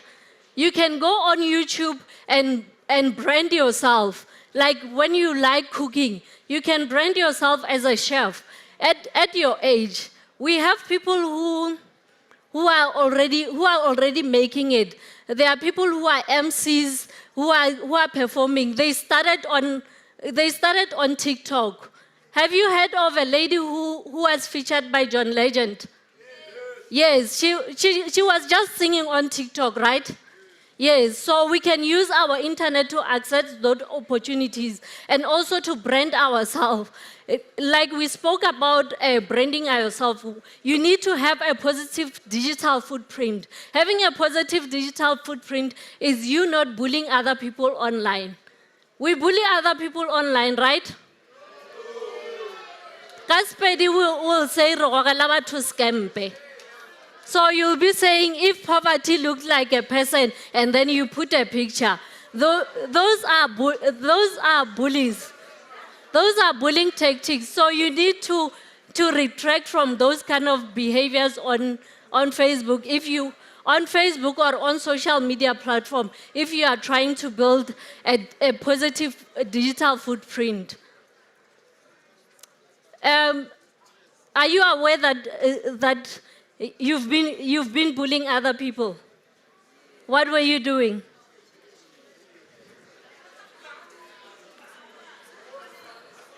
Okay, he doesn't know what he was doing because you can be arrested for cyberbullying, or if you're not, you don't get arrested, it will catch up with you. So please, starting from today, check on your social media and check what you are putting there, because you end up being arrested or losing jobs or losing your credibility because of what you've done at your teenage stage. With that, I thank you.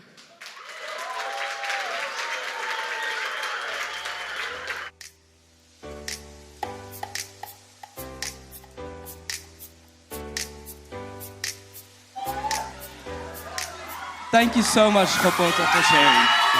But before I start, I would like to invite you back on and ask for people, do any of you guys have questions that you want to ask her? By any chance? No questions? All right.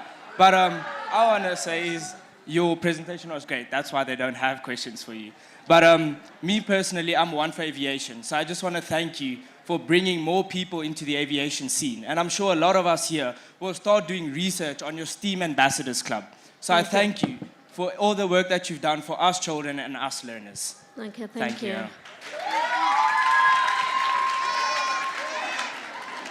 Our next speaker is a visionary and a founder of Ukuhamba, discovered her entrepreneurial calling through personal experience.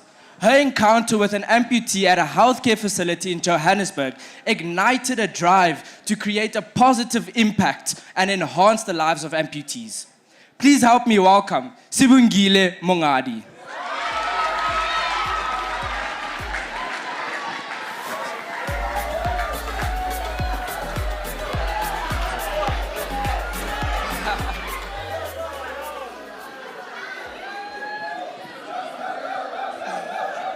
Sanboran. Tumelang. Greetings to you all. I hope you're all good and well. All right, guys. I think my story is not different from the previous speakers. I go by the name of Sibongile Mongadi.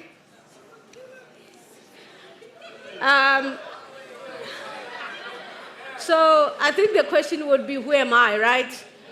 So I'm actually, my name is Bongile Mungadi. I'm actually a young female from the township of Soweto. I was born and raised in the township of Soweto, and I come from a family of 8 siblings. So,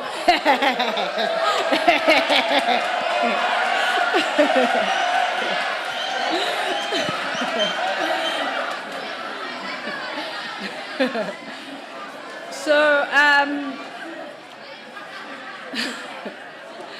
I was actually raised by both self-employed parents. My late mom sold sweets at school, and my late dad used to drive kids to school. And in a nutshell, we are from a family of 10, right, including both my parents. But with that being said, my parents were self-employed, but they were able to actually further our education, even though they did not have the privilege to actually further their education, right? So I'm a 6th child at home, and I come from a mixture of Zulu and also Pedi. My mom is a Zulu, my late dad is a Pedi. So this is actually who am I. I actually started my primary school at Loli Primary, grade 1 until grade 5. Grade 7, I moved from grade 8 until grade 12. I actually studied at Enadale Secondary School, where I actually did my maths from grade 1 until grade 12. So I've been a fan of maths and science throughout. Then the sad thing of them all is that after my education, my parents did not have funds to actually further or fund my varsity. So I was actually offered a bursary for IT, but I did not have love for IT, so I did not take the bursary. So what I actually did, I actually had to study part-time and work full-time. So I started working at Ackermans, I started working at Chicken Licken as your cashier, you know, having my matric with great results. But yeah, that was the life, you know. But then that's who I was, and that's who I am. Fast forward, Sibongile actually holds a qualification under marketing management, and from Regent Business School, and also hold entrepreneurship under Cape Peninsula University, and also additive manufacturing engineer under University of Johannesburg.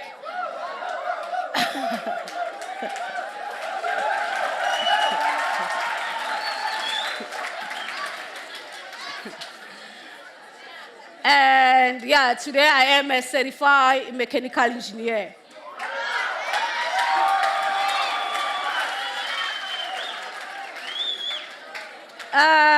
So guys, yeah, this is who am I. So today I'm standing here, and I am a founder of Ukuhamba. This is me. So Ukuhamba, what it actually does, guys, Ukuhamba is actually an African word meaning mobility in English. So what it means to walk. So I actually started my own company now, because back then I used to work in the corporate space, working 9 to 5, but then I had to understand that was never meant for me, you know. I'm someone who actually loves to help other people out there. So I started Ukuhamba. So Ukuhamba actually leverages the digital technology for faster production, sustainability, and affordability of prosthetics and orthotics for the less privileged MPTs and those that are living with disabilities. So what we do, we produce your artificial limbs, where people whenever maybe your parent or someone close by, have you seen someone being amputated? So that's where we actually come in. I actually produce that from scratch. So with the support from my parents, I started this at home, Ekaya. So this is my workshop at home. It started here because literally I had the idea, and this started from one after I met an MPT in one of the local hospitals when MPT was not able to access the prosthetic limbs. And then that actually pained me and provoked me to say that how could our people come to hospital and not being able to get the support or the health service that is actually required for our people. So from there, I had to think to say that what can I do to actually try to solve the problem. On the very same day, I was fortunate to actually speak to one of the surgeons in the hospital to say that what is happening, why our people are not being assisted. Then I was told that there's lack of skills in the space, lack of resources, and relying on exports and imports. Then that's how now I use my engineering background to say that I think I have a solution to solve the problem, but I did not know how or where to start, but I started doing more research in the space. Then with the support of my parents, I was able to buy a smaller 3D printer machine, which is the technology that you can use to produce those prosthetics. Then I did not have space at home, but my parents allowed me to put it on top of the cupboard in the kitchen. So what will we do? It's like every time at night, I'll have to wait for us to dish. Once we have dished our supper, then we'll have to remove all the dishes. Then I'll have to take the machine and plug it on and run the machine throughout the night. So that's how Ukuhamba was actually born, and that's how Ukuhamba actually started. And then from there, I moved from the kitchen at home to a 3x3 windy house in the yard, where my mom was like, you can use the other space at the backyard. So that's where I used to operate. And then from here, I would move from here and then have another office space at the back of the yard. So Ukuhamba actually was funded at Soweto, in the township of Soweto, Dobsonville. So yeah, this is the process. So what do we actually do? We actually go to the person and then engage with the person, because what we understood is that currently what is available in the market, it's not something that is catered for our people, right? Because sometimes people are given these prosthetics for the sake of they don't have an arm or a leg. So we did not want to do that. But with us, we had to understand that we want something that will cater according to our client specification and their needs. Because remember, it does not mean when you are disabled, you cannot continue with your day-to-day activities. So that's where we do this. This is our process. We first design, and then after the designing, once you tell us that you want it in green or the Mickey Mouse, whatever, then we do the production, and then we do your supply, and then we do the fit and collect. As you can see, that is me there with the navy blue t-shirt. So there we were actually doing like your 3D scanner. What we were doing, we actually measure the client's socket stamp so that we can be able to create like a 3D model socket. And then these are some of our 3D printed prosthetics. So as you can see, we first started here. The whole thing was to give it that a little bit of a vibe. make it more colorful, more fashionable, so that even when you are wearing a purple short, you are also able to actually wear your prosthetics and display it proudly. And then this is our robotic hand. I'm not sure if the technical guys, they can be able to play the video so that you can see it actually moves.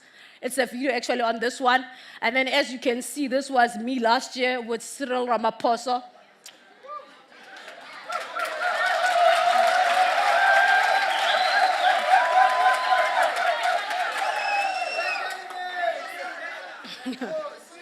Yeah, so, and then, yeah, this is our entire 3D printed prosthetic. It actually took us like less than 2 days to actually produce this, where literally in the health space, you have to wait for 5 years or more trying to access this. So this is the technology and the engineering that we're actually using to produce this.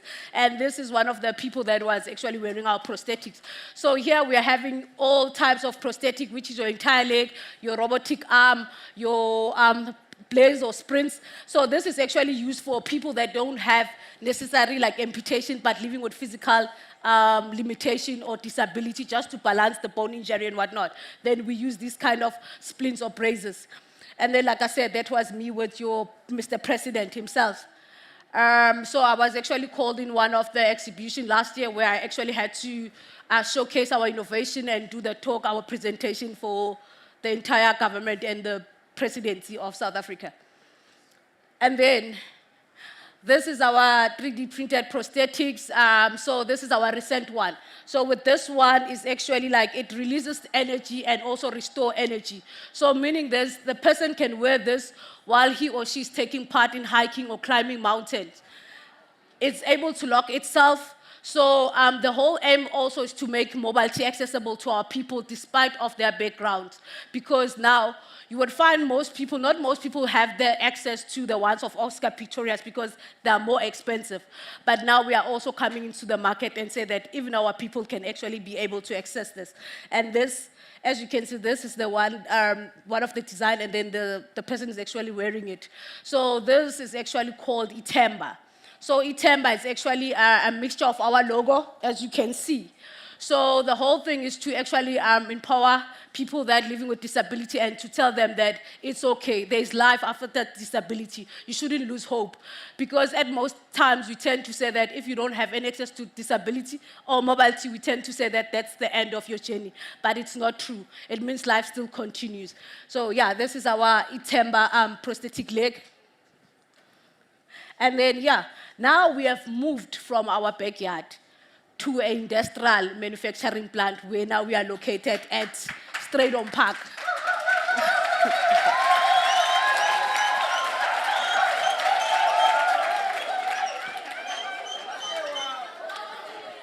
So it actually started as myself, being the founder and also being your admin and everything in the business. But today we are actually a team of 7 full-time employees. And then we are having 3 part-time employees coming in for electronics and also anything that has to do with electrical engineering. Those are the guys that actually assist us. But currently we have a team of your certified prosthetics, mechanical engineer, seamstress, and also having my mom as well working now in the business, doing all our fashion design, sewing and everything. So now we have also 2 workshops because the one in Soweto also operates like full-time. So the whole thing is not to brag, guys, but my story is still not done. Today, apart from everything else, I'm also known as a global digital female leader in innovation.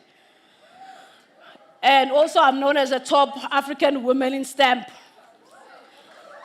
Also, Mail and Guidance top 200 young South African in health 2020.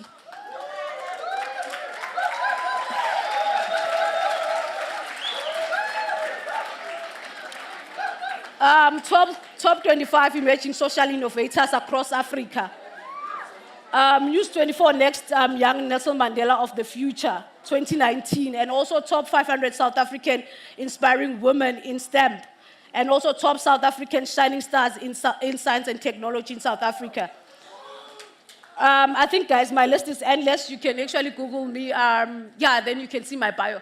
But the whole story is to say that to you all, guys, anything is possible. We just have to have a limp of faith And also just know what is it that you actually want to do.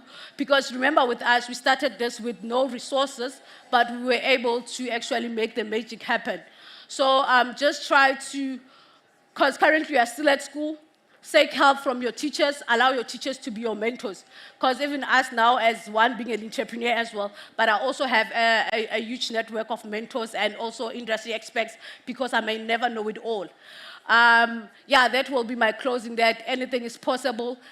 Just keep on pushing, and definitely there is what you call, technology is innovation, you know. Thank you all.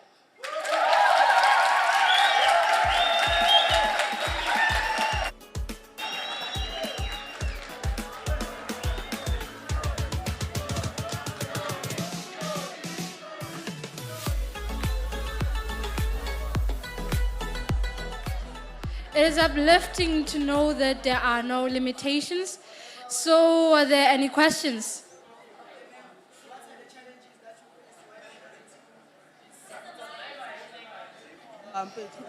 Can I have, oh, it's fine, I'll use that one. Sorry, ma'am. Hi. Ma'am, what are the challenges that you face while operating this organization, ma'am?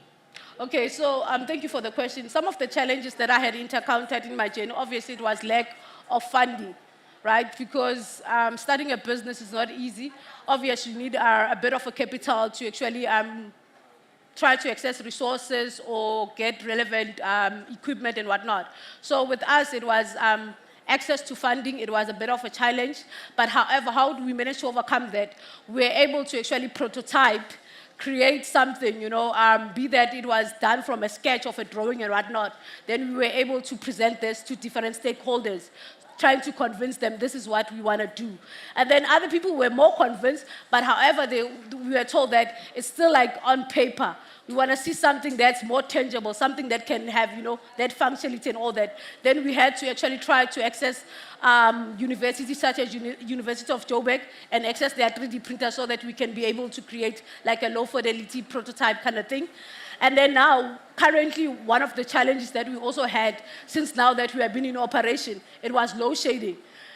So last year we had to actually move from Soweto to Randburg. Now we have like a 24/7 power backup so that we don't have any waste of production and also delayed turnaround time.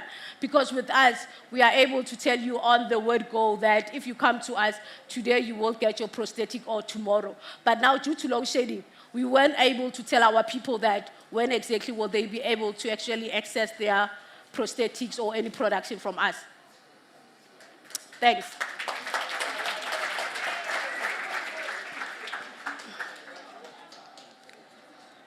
Oh, this.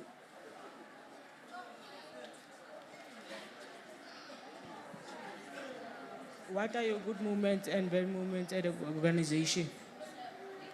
Hi? What are your good moments and bad moments at the organization? I can't hear you. What are your good moments and bad moments at the organization? What are they? What are your good and bad moments in your organization? Oh, okay, cool. Thanks. So our good moments is that we remember that we assisted one of the special schools in Johannesburg, Westcliff, where both kids were bilateral amputees, meaning they don't have arms in both arms. They don't have hands in both arms. So imagine it's like they use their legs to actually write or hold a pen. So when we actually started engaging with Tando and actually asked them what is it that they want to do in future, they told us that they want to take part in sports. And we were able to actually produce their robotic arm so that it can function as normal hands. Handing those both robotics arms to them, it was fulfilling to us to know that at least at the end of the day, even that we are operating as a business, but we are also fulfilling our purpose on earth, that we are able to give hope to the hopeless and empowering them to say that it's not the end, but you can still live again and dream again. So those are our good moments when we are able to actually make sure our people access mobility through our services and our products. And also our bad moments. Our bad moments obviously is like when we don't get much support from different stakeholders, because sometimes we you would find that people that struggle to access these prosthetic limbs are people that don't have access to education and also don't have access to employment. So it tends to be hard for them to actually come and purchase a prosthetic from us because they don't have money. But now when we try to partner up with different stakeholders or corporates so that we can access their CSIs from them. So at most cases, it tend to take a long process for us to access their CSI. So those are some of our bad moments in the business. We hope that we can have more stakeholders and partners partnering with us, and we can be able to, at least improve that 70% of amputations in South Africa.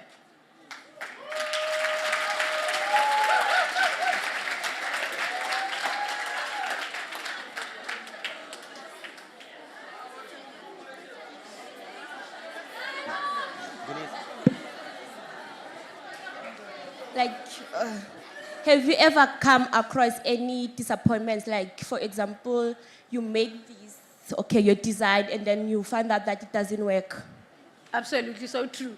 So that it actually happens at the earlier stage, but like now we are able to overcome that because I think we experienced that if we did not gather enough information or data from the user, because what we necessarily do is when we go to a person, we try to understand how long are you going to use this during the day, is it an 8-hour thing or what are your activities daily?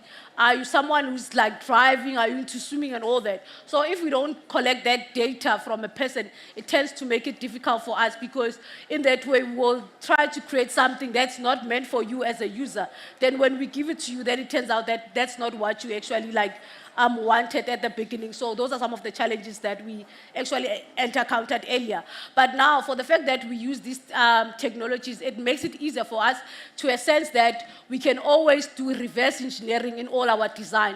It's not something that literally we have to start from scratch, designing the entire socket or whatever. It's some of the things that we just modified there and there, from the technologies and the softwares that we also use to actually design this.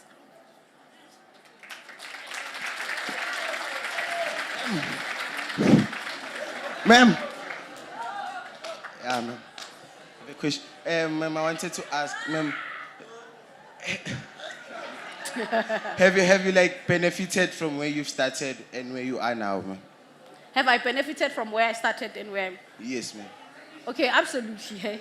To be honest, starting it, obviously it was not easy, especially starting something in a medical space with no medical background. So those are some of the challenges that you also encountered. But it was easy for us in a sense that we don't affiliate ourselves more as a medical company, but more as a tech business because we are actually using technology to produce whatever that we're actually doing.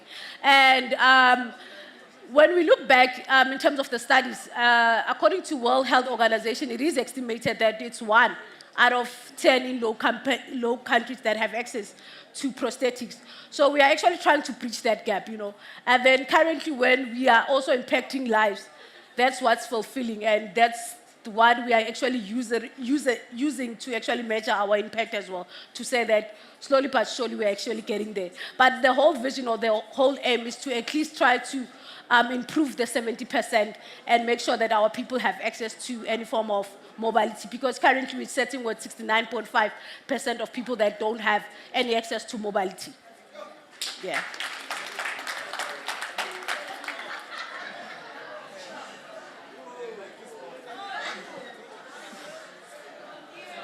Yeah. Okay.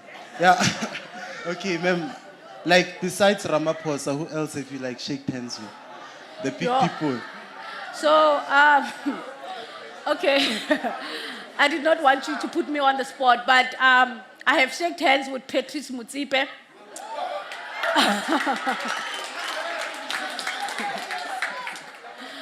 I also remember last year when I was actually recognized as one of the females in the continent, African continental, as one of the innovators, female in STEM. Then I was actually required to fly to Tanzania and collect my awards. And on the day, it was a surprise for me because I received a call from the wife of Dr. Precious Motsepe, which is Dr. Precious Motsepe herself, actually called and asked me when am I collecting my award. Then I said it was in October, I think it was on the 7th or what. Then she was like, don't worry, I'll cover your cost. And I never paid for my flight, for my accommodation to Tanzania.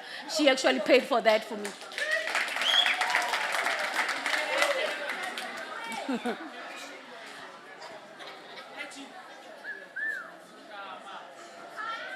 Thank you. Sorry. Ma'am, so what's the next move of Ukuhamba? Okay, the next move of Ukuhamba, because currently, as much as we are leveraging digital technologies, is that we are also bringing technology in a sense that we are able to connect with our users virtually, meaning that they don't have to come directly to us, but we are able to connect with them virtually in a sense that we are able to get all the data that we need virtually. So in that way, it also tries to make sure that we also expand our reach to also in the rural areas and also to other provinces. So currently we are in Gauteng, but the whole aim is to actually expand to the SADC region and also the Sub-Saharan region before we can actually go to the international stages. Thanks.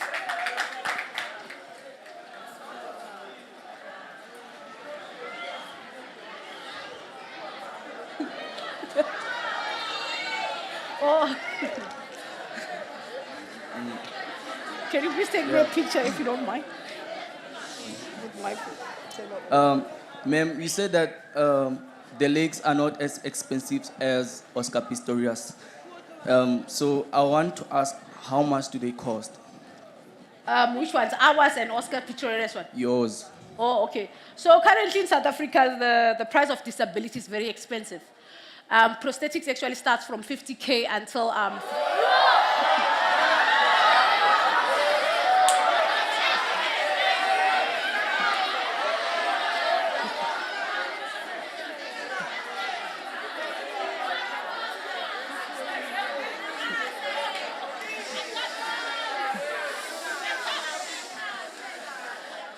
So on a serious note, disability in South Africa is actually expensive to a sense that it starts from 50K to 500,000. You even get a sea leg that costs like $1 million. So with us, the good thing about us is that it actually depends with the designer. But we are actually able to produce whatever that I just showed you now, the one that restores and releases energy. You get it at a cost of 15,000 rand. And that's the entire leg, right? So like if you want like a below knee or like a hand, it actually depends what the designer, but you are able to get something less than 5,000 rand. Yeah.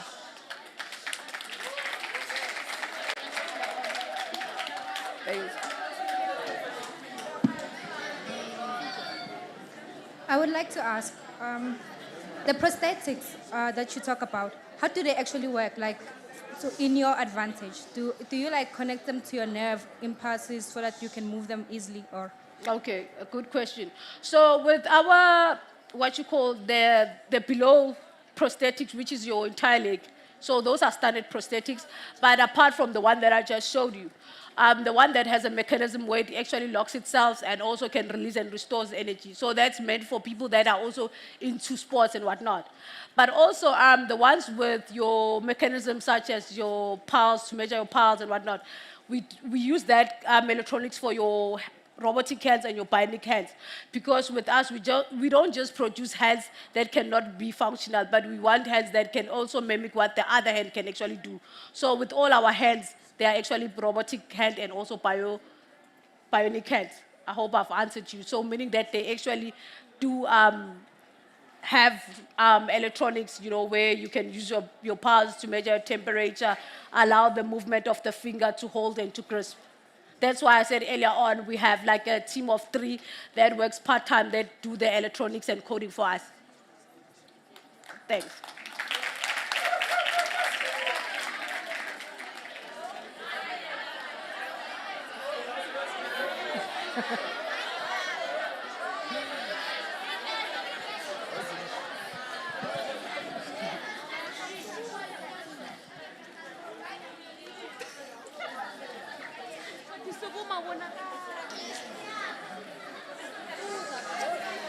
Okay, guys, to land pen.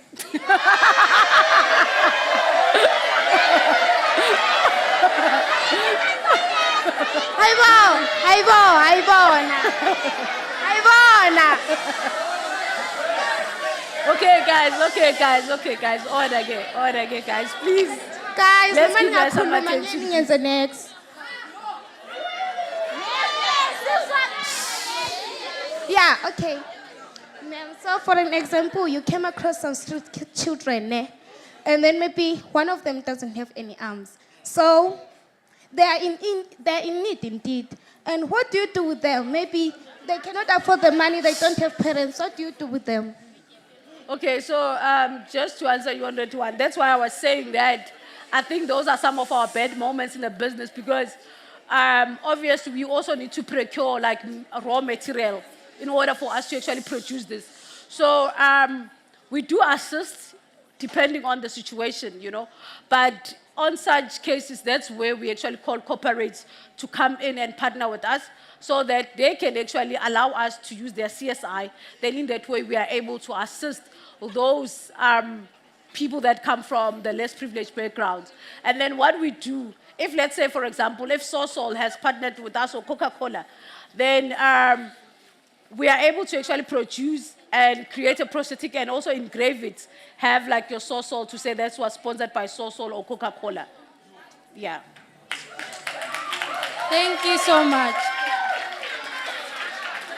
Thank you.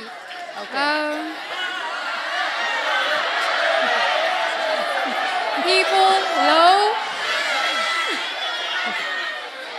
I get it that you all are excited and all that, but please be mindful and be a bit quiet.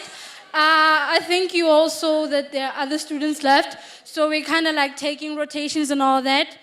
So yeah, that's just about it.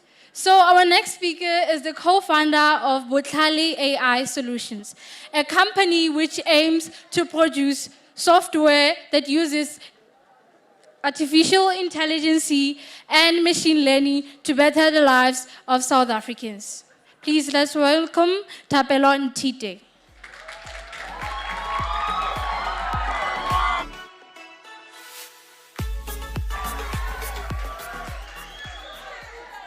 Dumelang. Dumelang. Cool. So I'm going to tell you guys a bit about the future of conversational AI. I'm sure you guys have come across it, so I'll introduce it again if you haven't. So please be interactive, ask questions. I want you to leave here today knowing a bit more about conversational AI and how you can contribute to that conversation. So before we get started, let me just introduce myself briefly. So first and foremost, I'm a son, a brother, a friend. And I am a mechatronics engineering graduate from UCT and co-founder and CEO of a startup called Botlhale AI. I'll speak more about Botlhale a bit later. And I am actually a Sasol bursary recipient. So when I got the invite to come speak here today, I said yes immediately because, Sasol still feels like home and it feels like Sasol is actually where my journey started because it started with the bursary, moved on to getting that degree, and then building artificial intelligence solutions for local languages. So before we move on and talk about the future of conversational AI, does anyone know what conversational AI is? Does anyone want to give it a go? Okay, this is great. So you guys should listen then.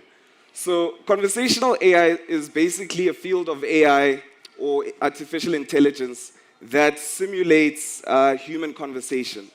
So I'm sure some of you have come across it through systems like Siri, Alexa, Google Assistant.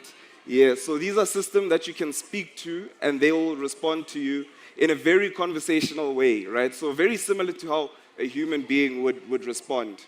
So generally, for a very long time, these systems were basically used mostly for like question answering. So you'd ask Siri what the weather's like, and Siri would tell you what the weather's like. But that has since. Can you guys still hear me? Oh.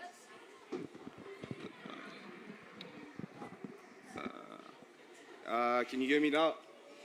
Oh, okay, perfect. No.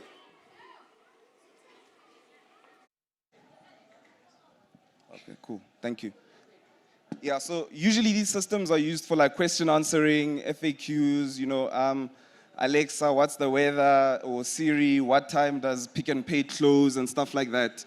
But the technology has since developed quite a bit.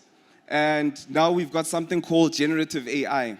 And that's where ChatGPT and the likes come in. So have you guys heard of ChatGPT?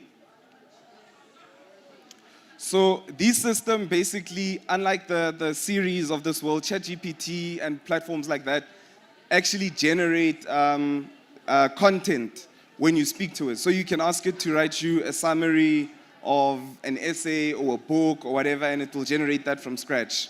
So these are very, very helpful and useful because you can use them for like very different things, from creating content online to creating your YouTube scripts. If you're like Caesar and you're a rapper, you can create lyrics for your rap song, all sorts of things. You can come up with ideas, and you can actually ask very deep and philosophical questions as well. So it's moved past Siri, what's the weather, to what's the meaning of life. I mean, don't go with the answer it gives you, but it's a good place to start. And I just want to show you the sort of stuff it can generate, right? So on the right, I've asked it to write a rap song about love, like Drake would. And you can see it did a pretty decent job. It's that love straight from the heart, Drizzy on the track. So this is actually not a Drake song. This is a song that this system generated, and it did this within a few seconds. All I said to it was, write a song in the manner that Drake would. And then on the left is another example. I'm asking it to explain the concept of a momentum, to explain it to me like a 5-year-old. Now, some of you are taking physics here, and I think it's done a really decent job of explaining momentum without getting too technical. So this is where conversational AI and AI in general is heading. But what does the future look like? So the truth is, conversational AI and AI in general will be everywhere. It will be in retail, so people will shop by just speaking to their phone. You'll say, get me a pack of rice from wherever, and it will be delivered to your door. It will be in education, so you don't need human tutors anymore, at least entirely. You can use this artificial intelligence to explain concepts that you might find challenging. And if you've got a phone, very soon you'll have a doctor in your pocket. So you'll be able to consult briefly and get an understanding of what the issue that you're facing might be. It's going to be in finance. It's going to help you make investment decisions. It's going to basically revolutionize the way we do a lot of things. And literally, it's hard to think of an industry that won't be affected by conversational AI and AI in general. But what if you can't speak English? Has anyone used Siri in Sesotho? Zulu? Right, that's a big problem, right? Especially for people living in such a diverse country like South Africa with 12 official languages. And we know that in South Africa, only about 10%, 8 to 10% of the population speaks English at home as a first language. And only about 30% is actually comfortable expressing themselves in English. So even if it's a second language, only about 30% is comfortable. So what about the millions of South Africans, not just South Africans, people on the continent throughout, who cannot speak English or express themselves in European languages that these systems are currently catering for?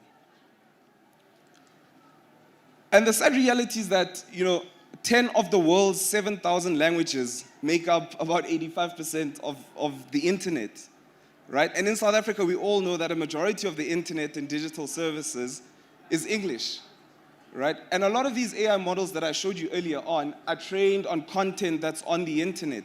So if the content is not there, obviously the models won't be there, and we won't benefit from this technology. And, the results are actually quite catastrophic. Because firstly, we lose the function of our languages, right? We stop speaking our languages because we don't have to use them. We have to use English throughout. And as we all know, our languages are closely tied to our cultural identity. So in some ways, we start losing ourselves. And then another thing is, our economic activities reduce quite significantly. In South Africa today, you can't register a business online unless you can speak and understand English. You can't open a bank account online unless you can speak and understand English. So we cannot speak about the future of conversational AI or the future of AI and talk about a future that excludes people, right? We want to ensure that we're building a future where people who speak Zulu or Sesotho or whatever the language is can still benefit from all this technology that's simplifying people's lives on a daily basis. So when people ask me like, Tapelo, what do you think? Where do you think AI should go? What's AI looking like in the next 10 years? I'm usually like, the future should be localized. The future of AI should be accessible. That's where the focus should be on, right? It's not about making it faster. It shouldn't just be about making it faster. It shouldn't just be about making it write cool lyrics and create creative ideas. It should be about making it accessible to everyone, right? And it's important for us sitting in this room today to play and participate, or play a role and participate in ensuring that this is the reality that we're building towards. The technology is great, but we need to make it accessible. And that's where my work comes in, right? So that's what we do at Botlhale. So at Botlhale, we're all about breaking down language barriers in accessing conversational AI. So we've built a lot of the solutions that I've shared with you. So we can now start building a Siri in Sesotho, a Siri in Zulu, a Siri in whatever language that people understand and speak. And we're using this technology to enable people to interact with organizations, to interact with banks in languages that they understand and trust. When you're on your banking app and you want to send money, they're like, send money, choose a beneficiary, right? That's not a common term for a lot of people. So you come across that term and then you're a bit confused. So then you have to go to the bank and actually do that transaction. So we're playing our role in ensuring that moving forward, digital services will be accessible in languages that people understand and trust. So I just want to show you a short video of what this looks like, if I can get it to play.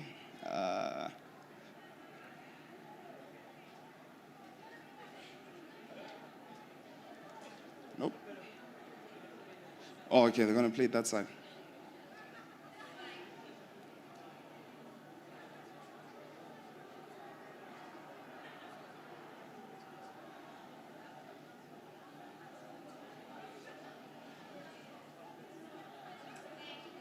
Okay, it's not playing.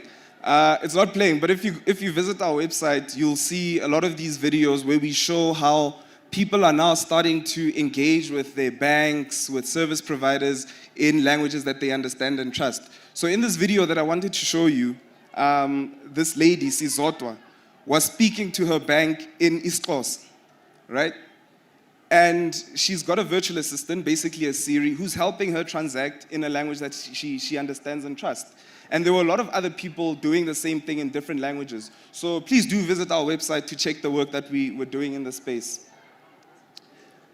And in closing, I'd like to cement that we really should be building a future and a world where people can interact with technology, with digital services in languages that they understand and trust. More so in the time and age that we live in, where a big part of our lives is actually online. Right? How much time do you spend on TikTok and Facebook? How many apps do you have on your phone? So a big part of your life is online. So people should be able to participate in that space, in that realm, in a language they understand and trust. Thank you so much.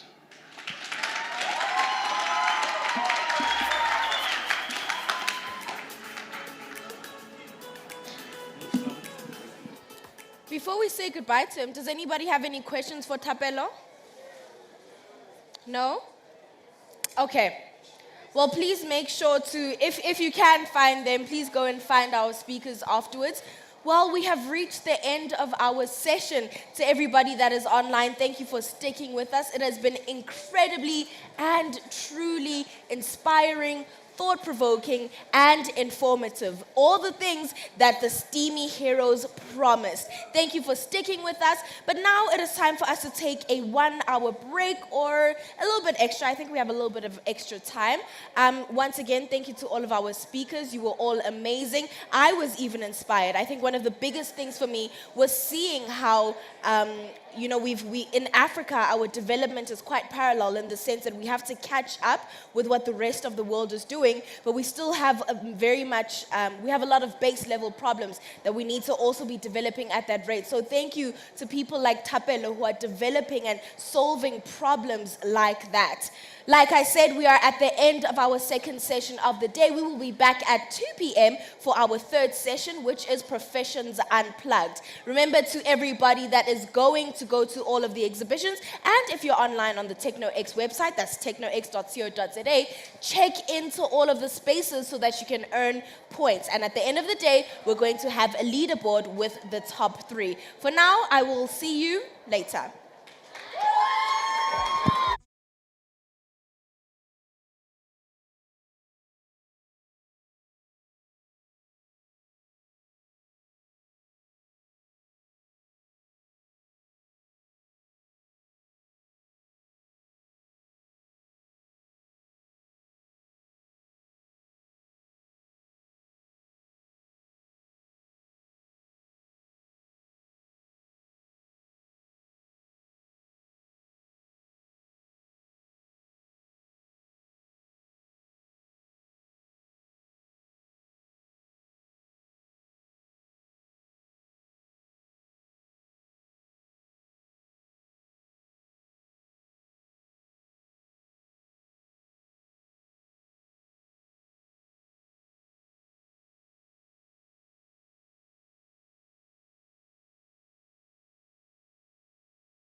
the Steamyverse. You're invited to explore the most exciting and engaging career guidance expo in South Africa, Sasol Techno X. Discover and unlock your potential to change the world. Immerse yourself in a world of innovation and discovery as we showcase the latest advancements in STEAMy. Experience a blast of excitement with interactive activities that will challenge your skills and spark your curiosity. Watch in awe as the wonders of science and technology are brought to life. Are you ready to shape your future? It's an incredible adventure, and it starts right now.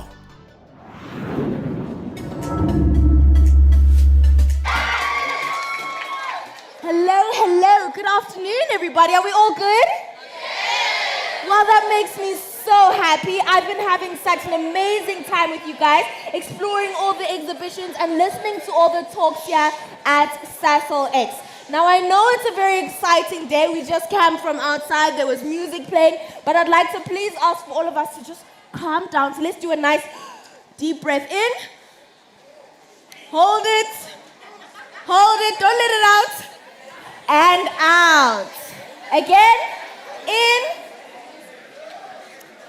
And out. Do we feel calmer now? Okay, that's beautiful. I'm going to ask for all of us to continue to keep calm so that we can actually hear all of the speakers while they're speaking throughout the day. Can you do that for me? Perfect. Okay. So we are now at the third and final session of the third day of Sasol Techno X. We're about to have our Professions Unplugged session. Now let me tell you a little bit about this session. Today, we're going to get to delve into the lives of people that are doing really amazing things. They're going to share with us the challenges that they have in their professions, as well as what a day in their life looks like. Does that sound exciting? It does, right? Well, I'm not alone today. I'm joined by some really cool co-hosts that are just the same age as you guys. So can you please help me give a warm welcome once again to Jared and Kitu.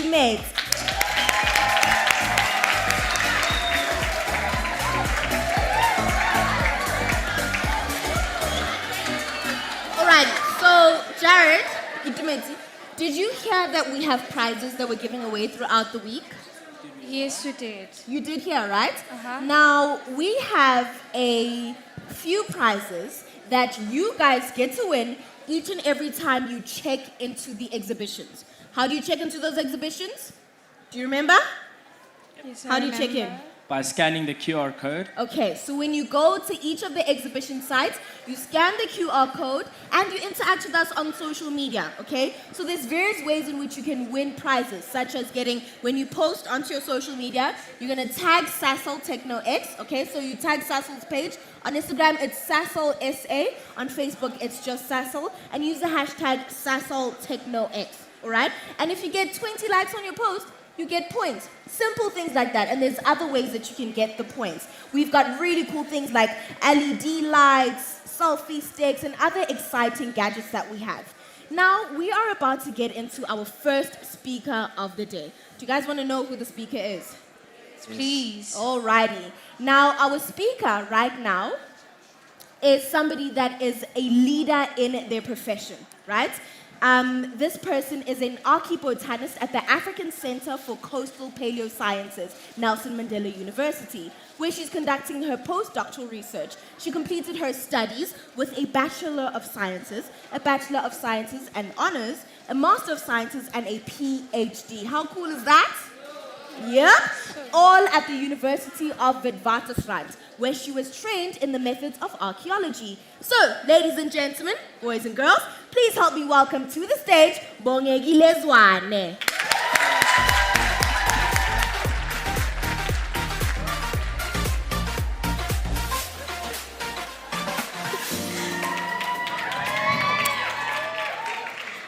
Hi everyone, how are you doing? I hope you've been enjoying your day. I'm so excited to be here, and I'm excited to share with you guys what I do for my work. And my presentation today is just going to be focusing on what I do. And I won't be focusing on just one day of my life because I was just so excited to share everything that I do. I'll be breaking down my life as an archaeologist and explaining to you what exactly is entailed in my line of work. And if you take away anything from my presentation today, I want you to take the following things away with you. As I had, to be an archaeologist, you basically need an inquisitive mind, steady boots, and the right tools to do your work. You need an inquisitive mind because what we do as archaeologists is we answer questions, basically. Very deep questions about our existence as humans. And what you need to do to do that, to address those questions, is basically go wherever you need to go to in order to answer those questions. And so you need the steady boots and you need the right tools to take with you to wherever you go.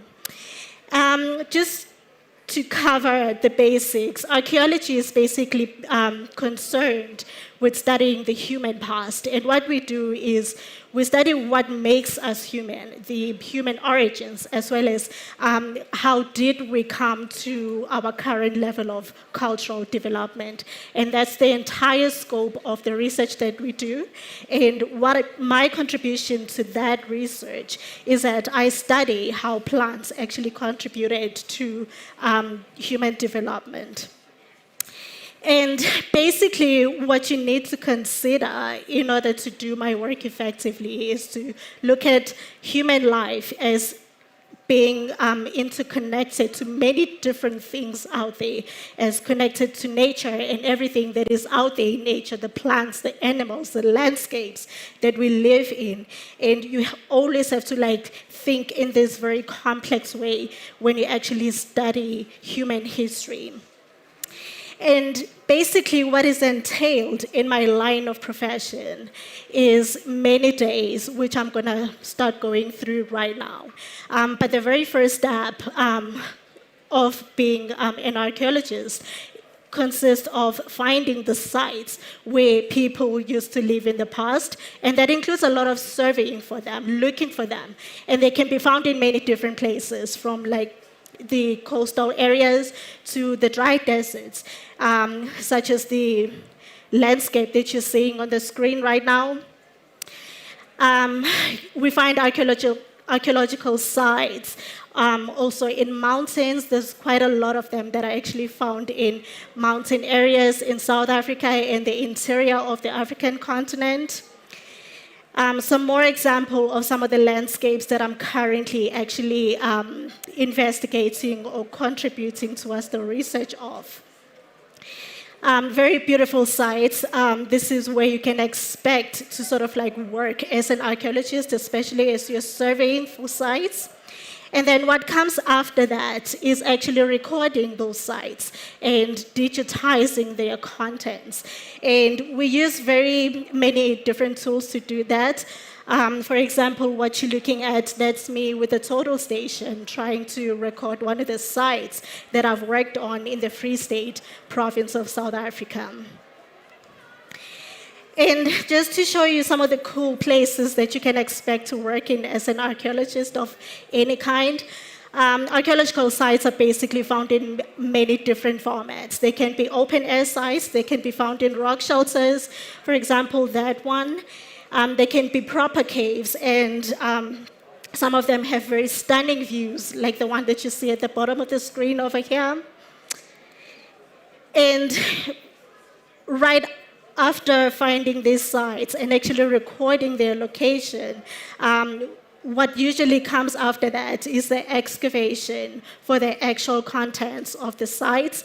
And that is basically the recovery of the different bits and pieces of the lives of people who used to live in the past.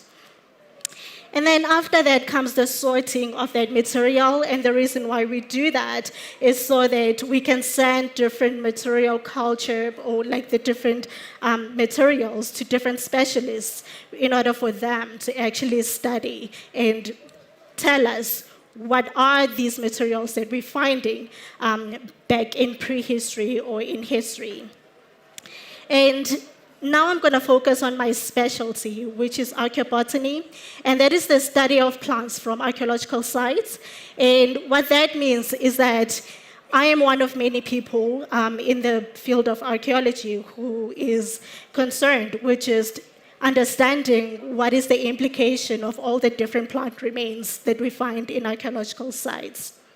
And what I do is I basically write history through the trees and shrubs that we find, that we excavate from the past.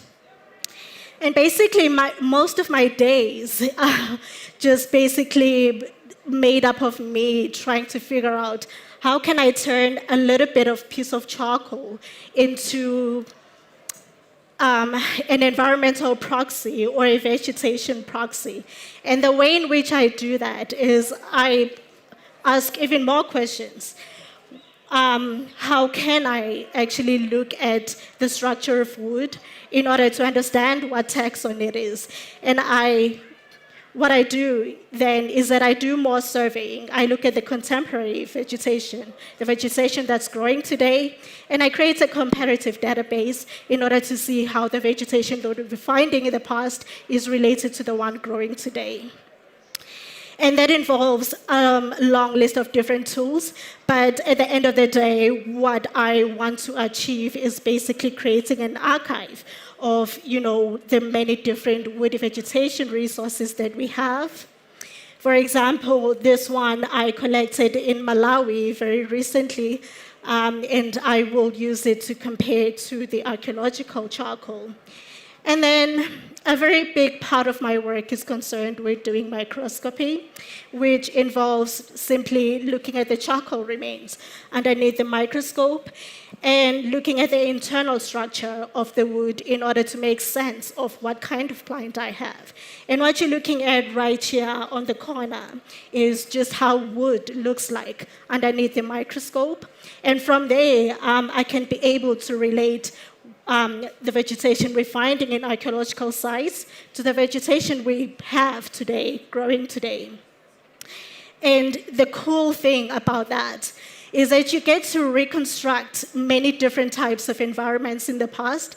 Personally, I've been involved in many different projects where I contributed to the bigger archaeological research by clarifying the role of plants in, sustaining human lives in prehistory. And these are just some of the sites that I've worked in Southern Africa. And today, or currently for my postdoctoral research, what I'm doing is I'm studying a very fascinating period in prehistory when our coastline actually looked like that. Can you see that? Very cool, hey. And what I'm trying to help understand is why was the coastline like this? Because it looks nothing like what we have, which is the inner line of the map that you're looking at. And if you want to find out more about this, you can come chat to me after my talk. But basically, the work that I do is sort of like a multidisciplinary type of thing, where I get to contribute just a tiny bit to the bigger research agenda of like archaeological investigation. And that requires like a deep understanding of many different parts of nature and human nature. And just to clarify one thing, archaeological research is a knowledge-based kind of line of profession, and what we do basically contributes to sustaining our livelihoods through the archaeological archives that we build at the end of the day, through the many different reconstructions of human life that we get to piece together from the bits and pieces of life from the past. And that goes on to contribute to sustainable development. And that is the end of my talk. Thank you so much for your attention.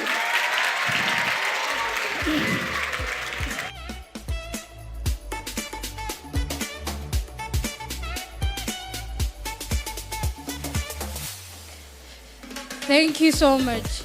Such an interesting job. Do any of you have questions? Any questions?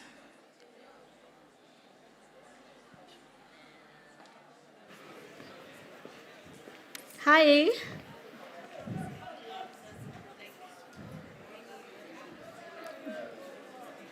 How long does it take to study before you qualify for the profession?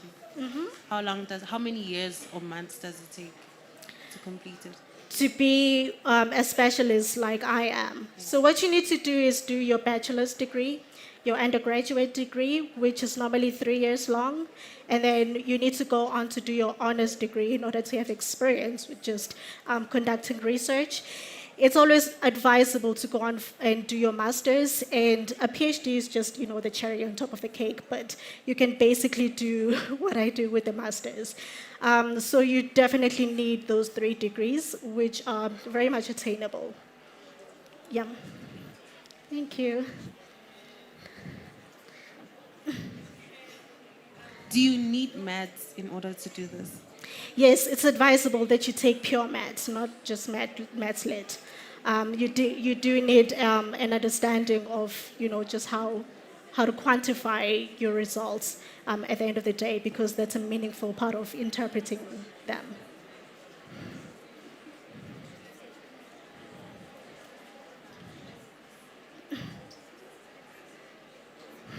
Is it working? Oh. Yes.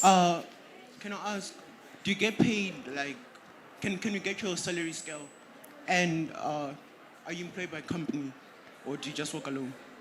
In order to conduct research, what you need to do is to be based at a research institution, which is already sort of like part of a university type of setting. So that's where I work, and that's where you'll get to work as well if you were to pursue my career. Yes.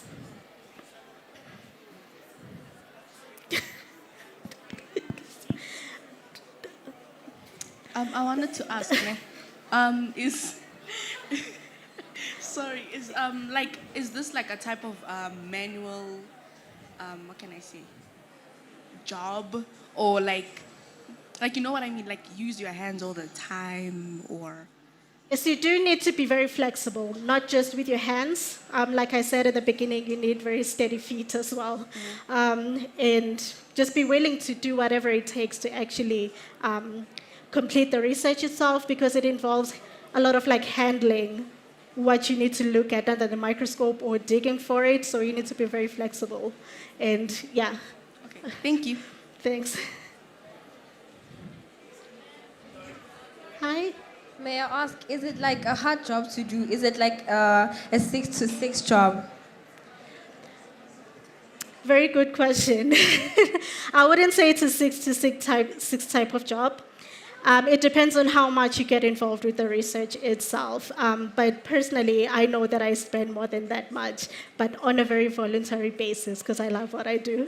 I wouldn't categorize it as a 6 to 6 type of job, although you can get involved with archaeological work and do just a component of the work that can be done within a 6 to 6 time period. Thank you so much. Thank you. Thank Moving you. on. Our next speaker has a resume filled with notable accolades and successful projects. Let's hear from Dr. Stanford Shidziva. Dr. Stanford.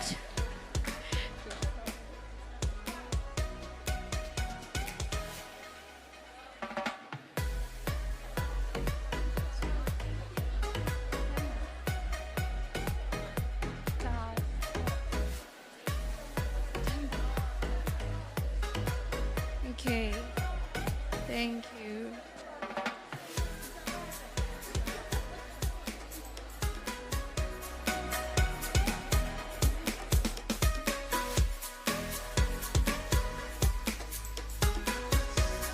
Sorry, everybody. Unfortunately, he was unable to join us today. But let me introduce our next speaker. He was trained at the University of Cape Town, where he graduated at the top of his class with a distinction in theatre, performance studies, and obtained an honors degree in drama. After a successful professional acting career, he furthered his studies, a leading man if there was ever one. Let's give it up for Themba Mchunu.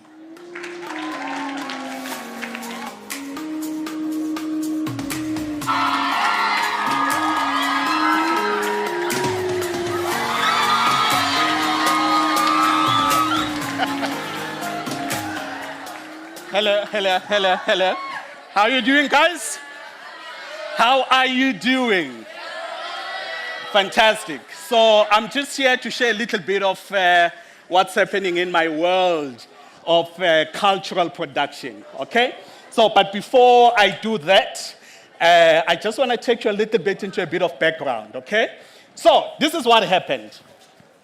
Grade 11, I find myself in Toastmasters International speech contest, okay? And after my performance, I meet a gentleman that you see on the screen. His name is Dr. Swart. He happens to be a mining engineer, okay? So he comes up to me, he's like, hey, how are you? Oh, I'm cool. Your performance was very good tonight. I really enjoyed it. Here's my number. If you need anything about your studies, money or support, call me. Okay? So, it happens that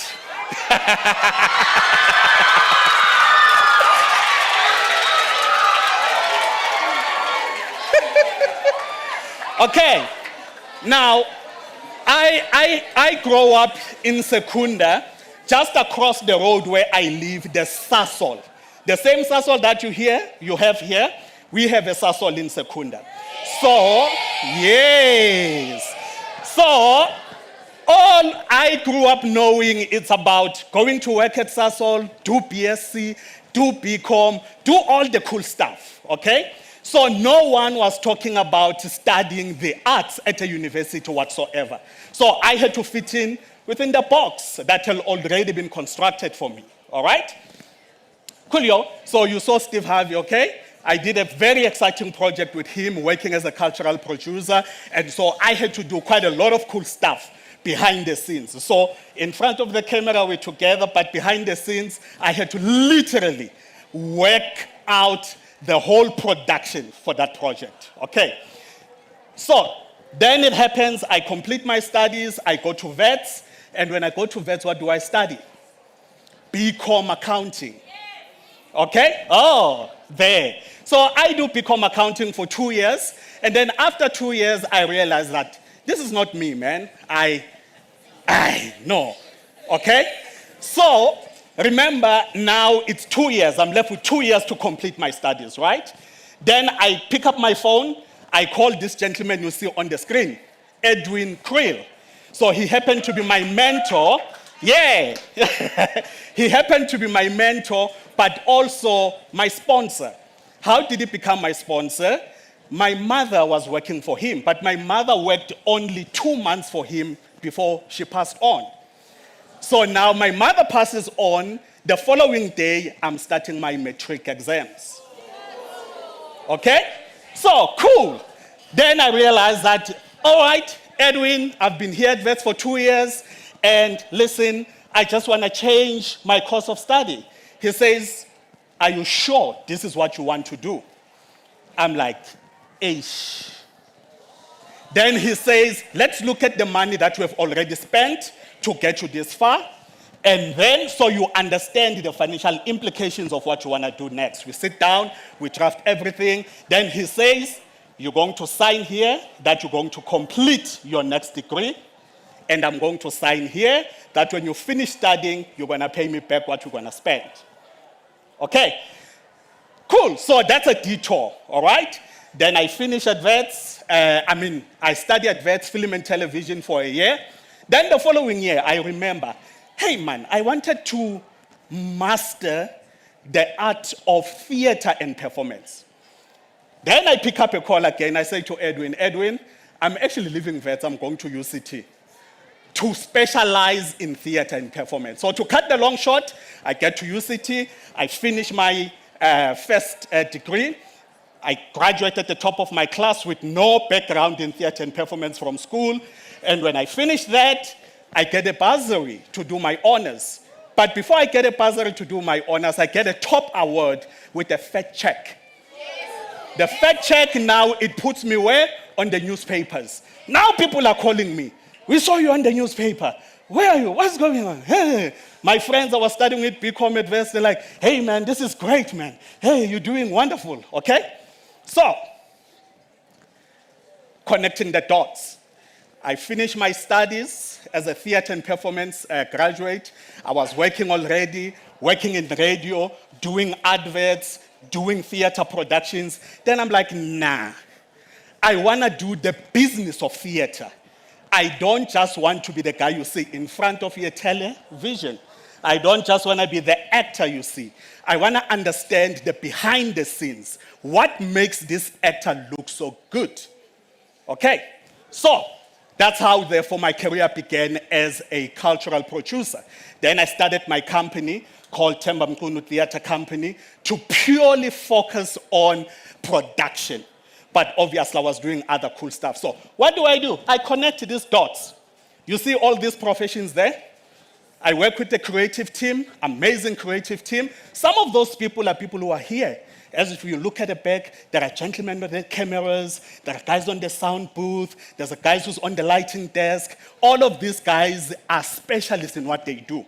So this AV and all of this stuff that you see me talking through this, it requires a sound technician, sound engineer. Most of the time when I work with sound designers or lighting designers, it's for a specific project. Okay? We're still together? Lovely. So, over and above that, I do what I call side drum tech, drama for science and technology. Now, remember, my mentors are people who are in the field of science and engineering, okay? But then one day I said, I love working with young people. I love imparting skill with young people. So I'm going to start a project that basically uses drama to simplify some of the most complex projects where science and mathematics is involved. So I go to rural areas, as you can see that picture there at the top. That's one of the schools I work in where there is no hall, there is no classroom that can fit all the kids in that very same space. There is no electricity, there is no running water. Okay? So then I use drama to inspire them to follow the careers that they want to follow. It's not for me to convert them into theater and performance, actors, and so on, but it is to inspire that they can follow any career that they want to follow. But pretty much the project focuses on science and technology. We use theater as a method, as a mode to inspire the next future generation of scientists. All right? So also, the cool stuff is that in what I do, there's what we call cultural diversity. I work with companies. My first ever client that paid me quite a lot of money, it was Mercedes-Benz South Africa. Okay? So I did a cool project with Mercedes-Benz South Africa, and we were focusing on what we call leadership evaluation and development. All right? So that's what we do. Cultural diversity, which allows organizations to really dive into the issues of cultural diversity within their organization. So what you see here, it's also about international collaborations. So I work with other musicians, I work with other cultural producers across the continent, overseas as well. Here I was in New Orleans, okay? In the city of New Orleans, all right? So there was a cultural project that we were doing, so I had an opportunity to go there and also do cultural exchange. Right. You know this guy.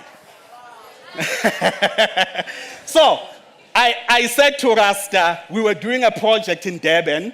I was the manager for arts and culture in the city of Durban, and then we brought in Rasta to work with us. Then I said to Rasta, Rasta, don't do this thing when I'm dead.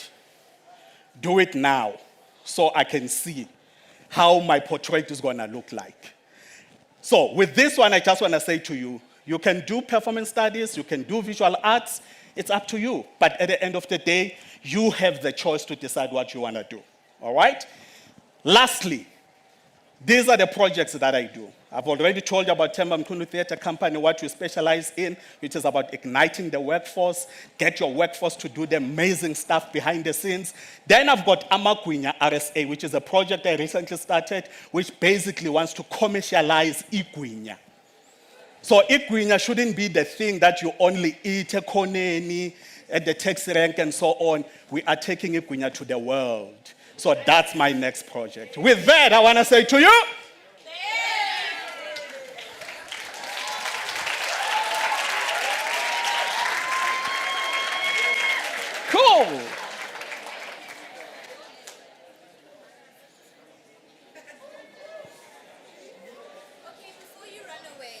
Yeah. Temba, questions? No questions? Okay, one question.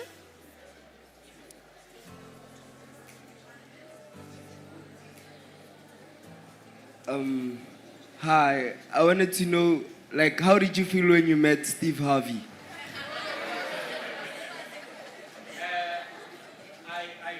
Very good. It was a dream come true for me. Okay, I never thought I would meet him, but precisely to answer your question, it's a whole lot of work that happened behind the scenes that allowed me an entry point to meeting, but not meeting. Remember, here I was working with him, not only meeting. So it was like, Does anybody else have a question for him?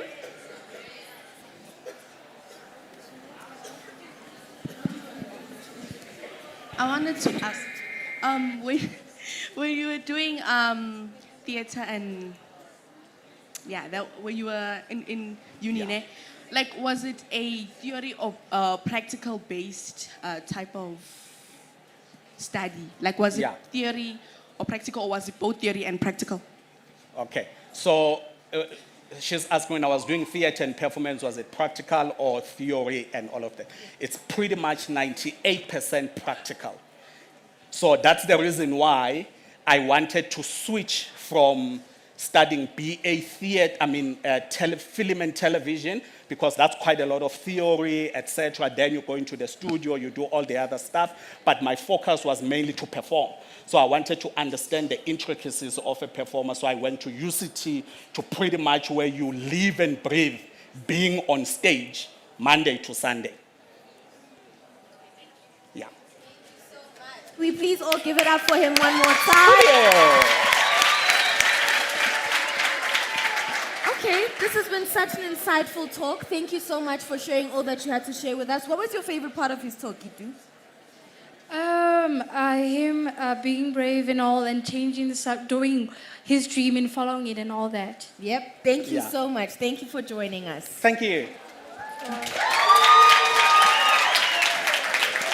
Can you believe that we're almost at the end of the day? No, I can't really believe it. It was awesome. Right? Yeah. Okay, well, you guys still need to go and explore all the other exhibits, okay? So your buddies are going to lead you out.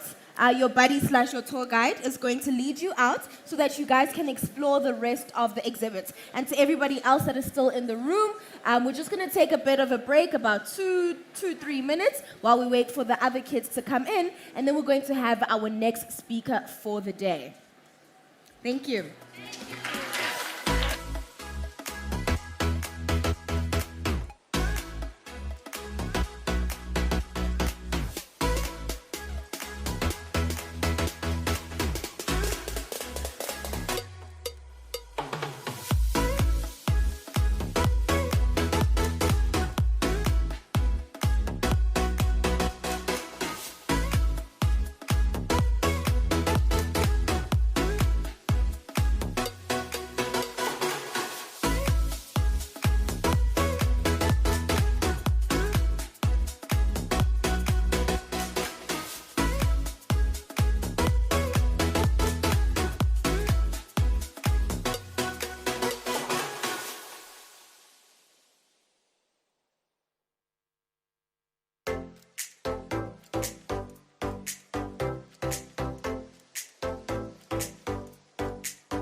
Alrighty.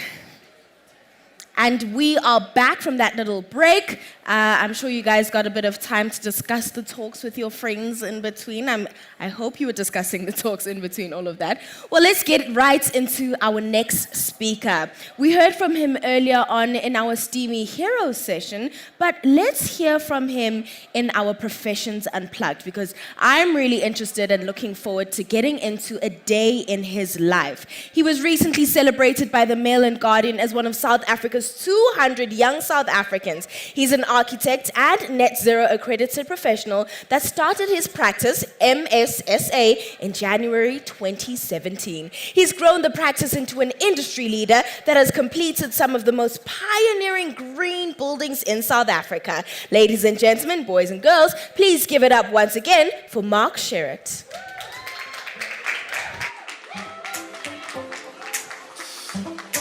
Afternoon, everyone. Can everyone hear me? Okay, I'm just going to take you through some of the projects that we've done as a practice. And architecture really is what some have said kind of the last great adventure. Most of the world has been discovered. Architecture is one of those industries where you can literally invent something new, think outside the box. Renzo Piano, he's an Italian architect. He's a Pritzker Prize winner. The Pritzker Prize is kind of the Nobel Prize for architects. So if we want to start with a definition for architecture, we have to start with the definition of sustainability. That's what we've specialized in. Sustainability is really trying to live within the planetary's ecological boundaries. And so we've defined our mission statement as a company from that, which is reversing local extinction through sustainable architecture. That's looking at both buildings and social problems to solve, as well as kind of ecological problems to solve. We have to solve both of those things at the same time. And we know this, living in the world's most unequal country, we have to solve social problems at the same time as environmental problems. Buildings are interesting things. They use a lot of fresh water, so that's one of the things that we need to be cognizant of. It's just we live in a country that has a limited amount of fresh water, and sometimes we get too much water. That's also kind of in Kenya in terms of climate change. We're seeing increased violence in storms. Buildings also use a lot of waste. So 40% of all waste globally is generated from buildings, a very important thing for us to take cognizance of. And then what we've done as a company is try and travel Southeast Africa and explore the intelligence that is within the vernacular environment. A lot of architectural disciplines are driven by the West, and so we said, let's start from the ground up and see kind of this shared intelligence that is across society throughout Africa.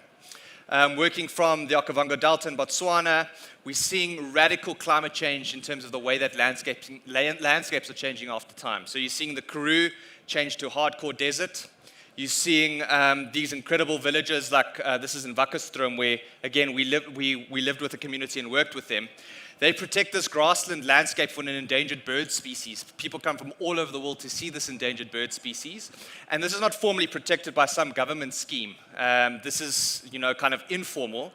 And this specific bird species requires that cattle grazes the land so that it doesn't become kind of, too much grass. That's really important to understand. The other R&D aspect that we look at is studying endemic species, so species found here and nowhere else in the world. This is called the baby bums stone plant, found in the succulent Karoo.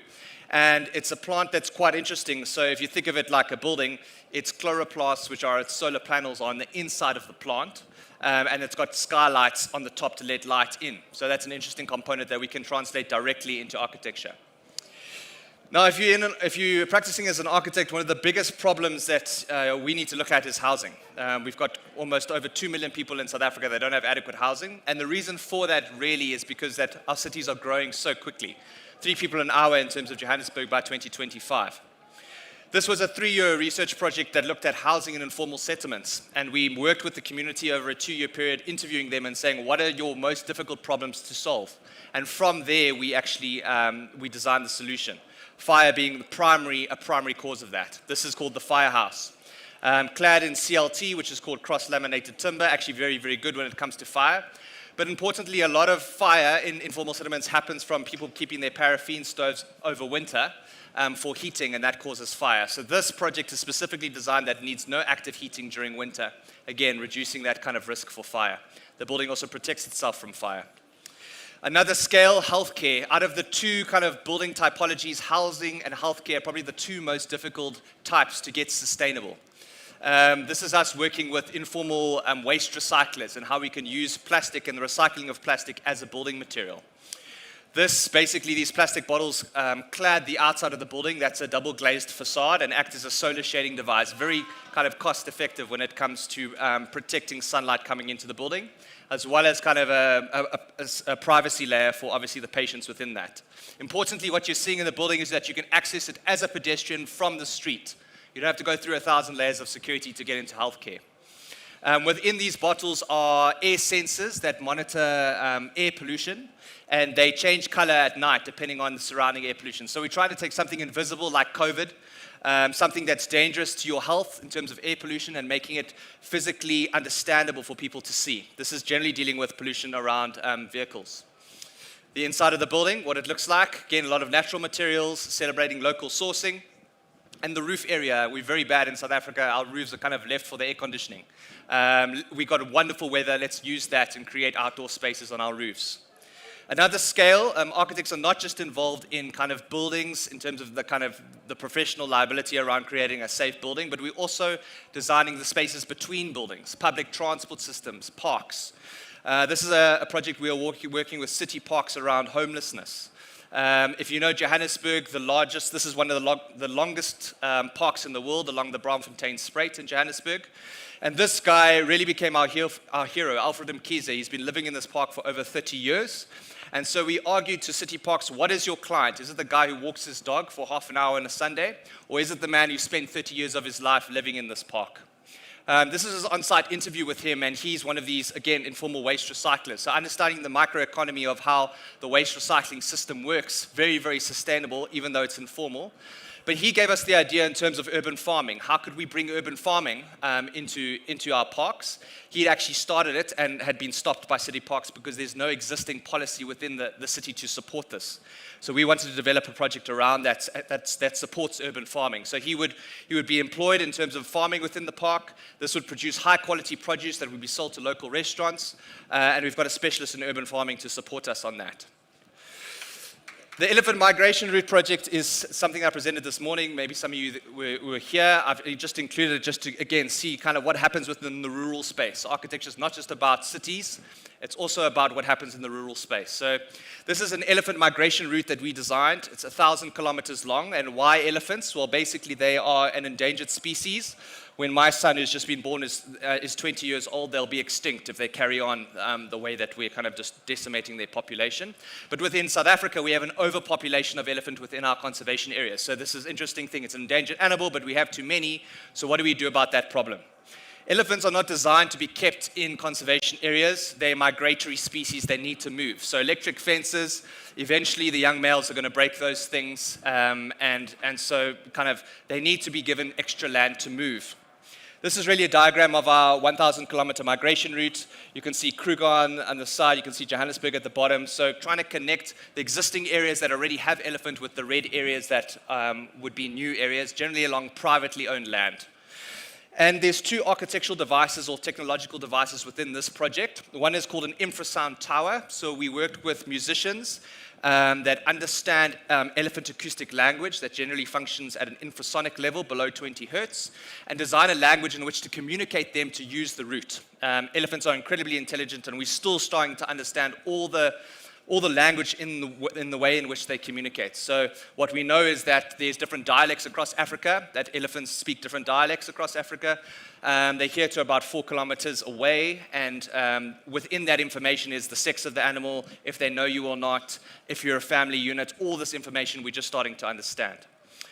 But the elephant has really been used as kind of a tourism marker. You know, people come from all over the world to see our elephants, but yet we're consuming them in terms of meat and ivory. So there's a way in which we need to rebrand the elephant as part of African identity again. It's not just a resource, but something incredibly important to sustain ecosystems.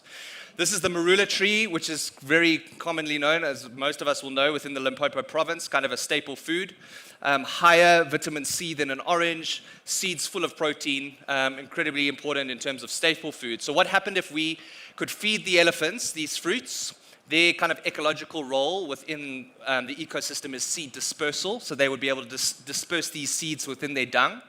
Over a period of time, 5 years, marulas are very fast growing, about 1.5 meters per year. You'd be able to restore kind of degraded land. And by year 10, you're looking at an 18-meter tree that is increasingly supporting food security within these rural areas. And what happens if elephants have to move through cities? How would that, as us, have to change as people, the way we use our city to kind of house something as difficult as an elephant can be?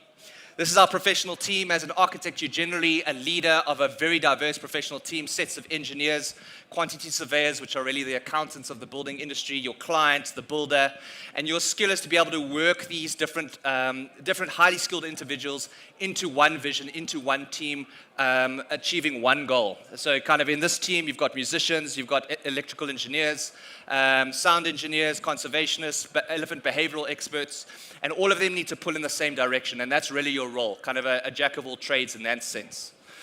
And this is quite exciting, world first. This is how the camera system works on the tower that the elephants move across fence lines. So you've got an AI camera system that identifies what an elephant looks like and only opens a gate for a fence for that animal alone. So you can keep other dangerous game like lions and other things, or you can keep cattle. You don't have to change your existing use of land. And this was a world first in terms of just teaching the AI what an elephant looks like so that it only opens for that animal. And obviously the elephant gets attracted by this infrasound that we've designed or composed with our musicians. This is my last slide. So this is trying to, sustainability sometimes means solar panels on your roof. It means kind of renewable energy. A lot of it's imported from the West. But I think Africans, we fail to realize that we are already the most sustainable continent in the world. We are already the world leaders when it comes to sustainability. This is a diagram produced by anthropologist James Sussman. He spent about 20 years with the San. And his argument is that the most successful civilization should be based on how long they've been able to sustain their civilization over the time period. And if we use that as the definition, the San are the most successful civilization of all time, being able to sustain their culture for over 10,000 years. This is their worldview, so it's kind of centered around water.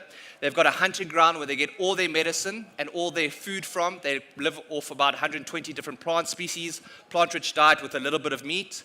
Their camp is what's called net zero carbon. Everything biodegrades back into the environment, can be recycled and reused. And then they've got two spiritual dimensions, the sky, which I've superimposed personal dreams on, and the underworld, which I've superimposed governing authority on. So really the excitement is us as Africans and the cities that we're designing as architects is that we really have to remember what sustainability is more than kind of relearn it from some Western pedagogy. So that's it from me. Thank you very much for your time.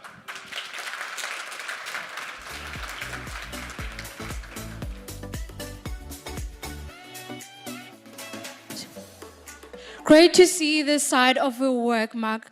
Are there any questions? Anyone?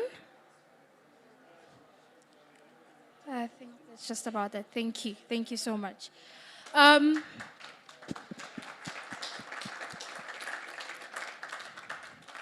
Robots are incredibly fascinating, and this next speaker has so much to share about the subject. Let's welcome Coach Michael Etcheshanks.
right, folks, can you all hear me?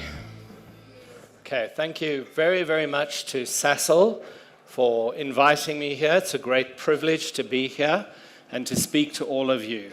You might have noticed the video there. Nice.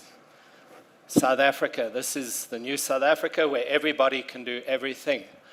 My wish for all of you is that you can get involved in robotics, mechatronics, electronics, because I have seen robotics opening doors for young people, young South Africans, but also youths overseas coming here.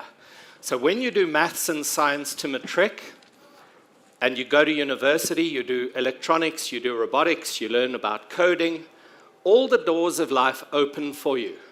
And you can lift yourself out of poverty if you feel that you're not where you want to be and you're not as wealthy as you want to be. So my advice for any young person, find a way to get involved in robotics. So what I've done is I came back from the United States of America. I was working there for a software company.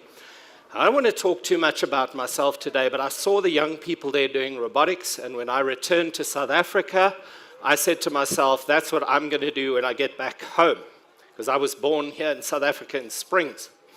So I created a website called robotscience.co.za, robotscience.co.za. Go to that website, find information there, get involved in robotics. For a time, I worked at University of Johannesburg Techno Lab, and while I was at University of Johannesburg Techno Lab, we launched this competition, the AfricaBot competition. Unfortunately, COVID and Fees Must Fall, a whole lot of stuff happened. The competition stopped, and I went to work, and I was very fortunate during COVID to work for a little engineering company that makes an aircraft. There are only currently 2 aircraft being made in South Africa. The one is made south of Joburg by Tedderfield Airplane Company. It's called a Sling. It's a light sport aircraft. The other aircraft is made by a company called the Paramount Group. The aircraft is called a Mwari, which is Swahili for all-seeing or God, something along those lines. It's an amazing aircraft. Now, in everything, there is electronics, especially in industry, in aircraft, in everything, there's electronics. So I would urge you to go to the website. I would also urge you, I'm currently working at Sibona, which is a science center in Newtown, Johannesburg. You have to talk to your leaders, you have to talk to your headmaster, your headmistress, your science, your heads of department. Ask them to put you on a bus and bring you to Sibona. There's so much going on at Sibona. It's all about science, technology, engineering, mathematics. They are interactive. You might have been to the tent where some of the guys from Sibona are here with 3D printers, robots, all sorts of fascinating things. You can come to Sibona, you can get involved in robotics there. I realize that it's a bit of a distance from here to Joburg, but it's not that far. What you can also do is you can work with the leadership in your school, the student councils, and try to create a situation where you can get somebody like myself. I was at Garankuwa on Monday and Tuesday at a little school of specialization there. And those young people, I was assisting them to build a drone, a quadcopter drone. They're also building robots. Put up your hands if you have computers at your school. Okay, we've got to work on that problem. We need to raise funds. We need to get computers into your schools. Once you've got computers in your school, we want to then do robotics. Because if you've got a computer there and you're just like really fooling around with that computer, you want to be learning how to code. You want to be learning how to program microcontrollers to do things. So what I've spent the last 20-something years doing is creating small and affordable robots that you yourselves can build. So this is the Arduino Primo robot. This is specifically designed. The purpose of this robot is for you to build it and to learn how to control it, to make it drive around. So you might have seen in that video, that there were little robots following a track through a maze, picking up things here, putting things down there. Those are the same skills that industry needs. So when you approach a company, an engineering company like Denel or Paramount, even if you want to go and work at South African Airways, maintaining on those aircraft, they need avionics technician. Avionics is a word for electronics for aviation. So you can go to YouTube, you can waste everybody's time, especially your own, by watching videos about putting lipstick on your face. Rather, go to YouTube and search engineering, search careers, search microcontrollers, search Arduino. Arduino is a low-cost system that you can implement if you have a computer at home, you have a computer at work. You can build these little robots. I don't really have a demonstration situation here. Come and see me, get on a bus from your school, come through to Sabona, and come and see me at Sabona. I've basically dedicated my life to transferring I'm 56 years old, so I was born when dinosaurs roamed the earth, and it's now my turn to all of that knowledge that I've acquired over years. It's not that I'm cleverer than any single one of you. It's that I've spent so long learning, and now I'm privileged to be standing here and saying to you guys, come and see me, come and see us at Sabona, and come and acquire this beautiful knowledge. Because if you feel that you're living in a place like this and the doors of opportunity are closed to you, I'm telling you, you're wrong. Because I was part of a process that a young person like yourself from Limpopo, a little village there, he came, he participated in some of my programs, and he ended up getting a job at Paramount. His starting pay was 30,000 Rand a month. So I want you to go home today and I want you to write 30,000 on a piece of paper. And then I want you to write down what you're going to do. If you have 30 grand in your bank account every month as a junior engineer, what are you going to do with that money? Yes, you could be selfish, you could spend it all on yourself. What you can also do is you can help your family, your brothers and sisters, your parents, you can help your community, you can do so much. And I have seen robotics opening doors. So think robotics, electronics, mechatronics. I've seen it open doors for people, ordinary folks like yourself from small towns, from remote places, end up traveling to San Diego in the USA, going to Europe, all over the world as part of a robotics competition team. So it looks like I'm on a countdown. I've got like 33 seconds left. So have any of you got a particular question for me? You're going to have to shout really loud. Has anybody got a question for me? Okay, if nobody's got a question for me, I'll keep going. I've got 20 seconds left. So the main thing for you to understand is there's 3 words that will improve your life. Does anybody know what they are? Yes, sir. I like that. Never give up. Well, my 3 words for you is do more homework. And I know that's not a popular message, but okay, so apparently I've gone into overtime here, so I can talk for a little bit longer. So well done. What did you say again? Never give up. This is the man who's gonna never give up.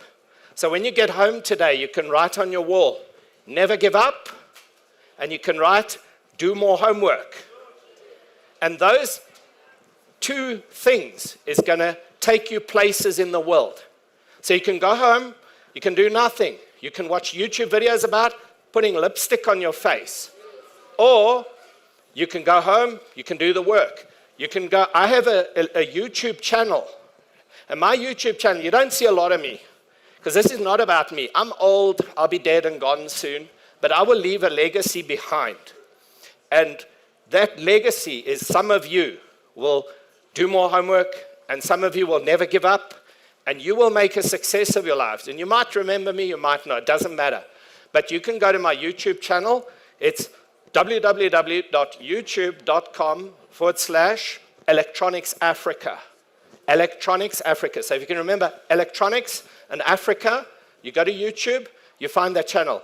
I've got little airplanes. You can build airplanes there. You can build quadcopters. You can build little line-following robots. You can build balancing robots. You can even get involved in building small electronic circuits. And last but not least, what I'm currently busy with is taking all of the stuff that I've learned over a lifetime of learning. Sorry, I've neglected you guys down this neck of the stage. So hello. When I got here, it was empty, but I'm glad to see it's filled up. I doubt whether that's my personality. You were probably like just told to come in here. Okay, so what we've got here, these are books, folks. And the advice that I give my learners is you get these books. Now, I'm busy putting these books onto robotscience.co.za because they're expensive. But when they're online, it's free. So I'm busy putting these onto robotscience.co.za. Now, we've got Electronics 101. This is in the school curriculum. This is those basic electronic circuits. So this is how to. It's practical. It's fun. It's learning, folks. It's learning. This is Robotics 101 for beginners. Robotics 101 Handbook 1.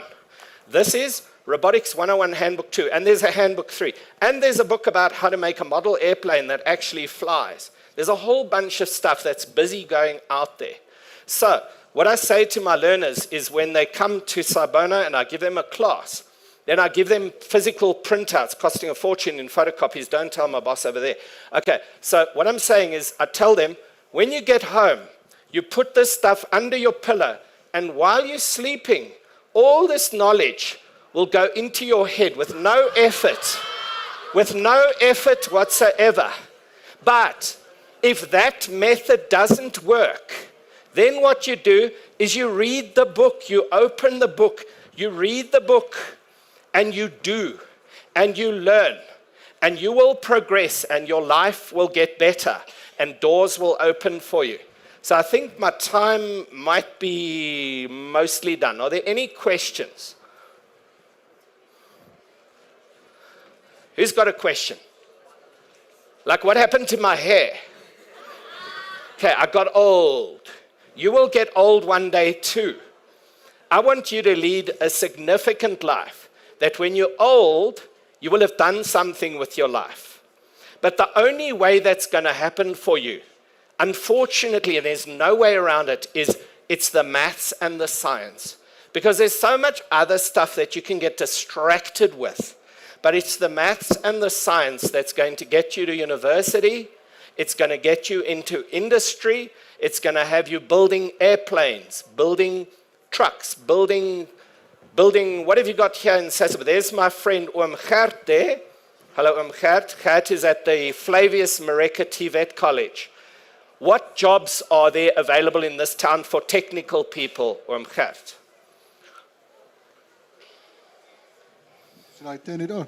Can you hear me? Hey, there you go. Well, in Sasolburg is basically petrochemical and manufacturing. There's jobs in maintenance. There's jobs as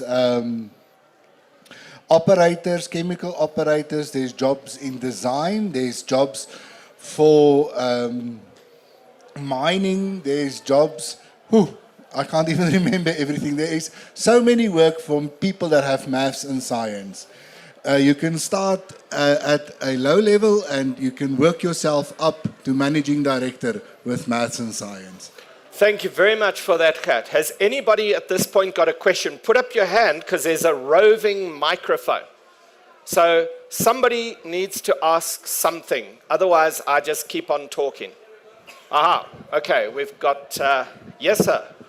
My question is, how do you start designing these all robots without any computer or... Very nice question. What is your name, sir? Kolani. Kolani. Kolani. Is that right? Kolani. Sorry, I'm hopeless. Yeah. When I was living in America, they're like, how, where are you from? I said, well, I'm from South Africa. They said, oh, why aren't you black? Anyway, so I had a bit of a hard time. It was difficult for me to explain that, but Kolani there has asked, how do you start designing, engineering, and doing things if you don't have access to the whole world and computers and tools and everything under the sun. I wish I had it with me, but it's on my website. I do a lot of hand drawing of things. I do a lot of hand drawing. I went to Karankua Monday and Tuesday. Beautiful people there. And I didn't have time to like computer design and graphic design things, so I drew. The night before, I was drawing with a pencil and a piece of photocopy paper. And what I do is I draw something and I draw it badly, and then I put that thing up against a window where the light's coming through from the other side. And then I trace it. And when I trace it, my second version of that drawing is better.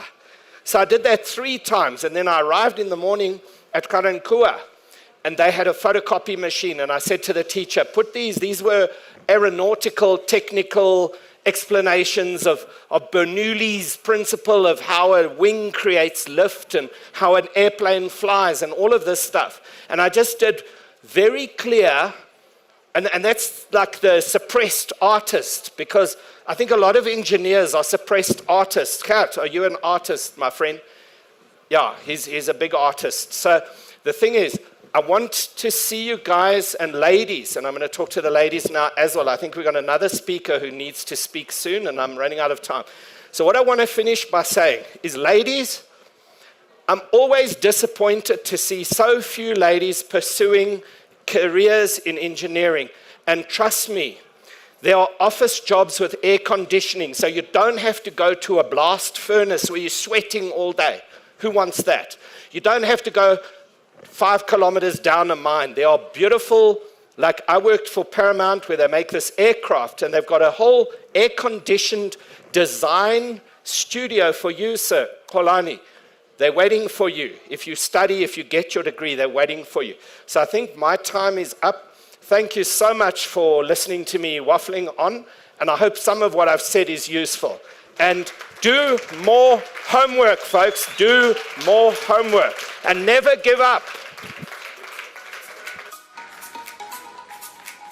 Thank you so much, Michael. The deeper understanding of robotics and what it entails is truly miraculous. I for sure want that 30 grand, so I'm going to start doing my homework. So, for the last intro today, it is someone who is part of the Sasso family. Let's give it up for Selo Mullo.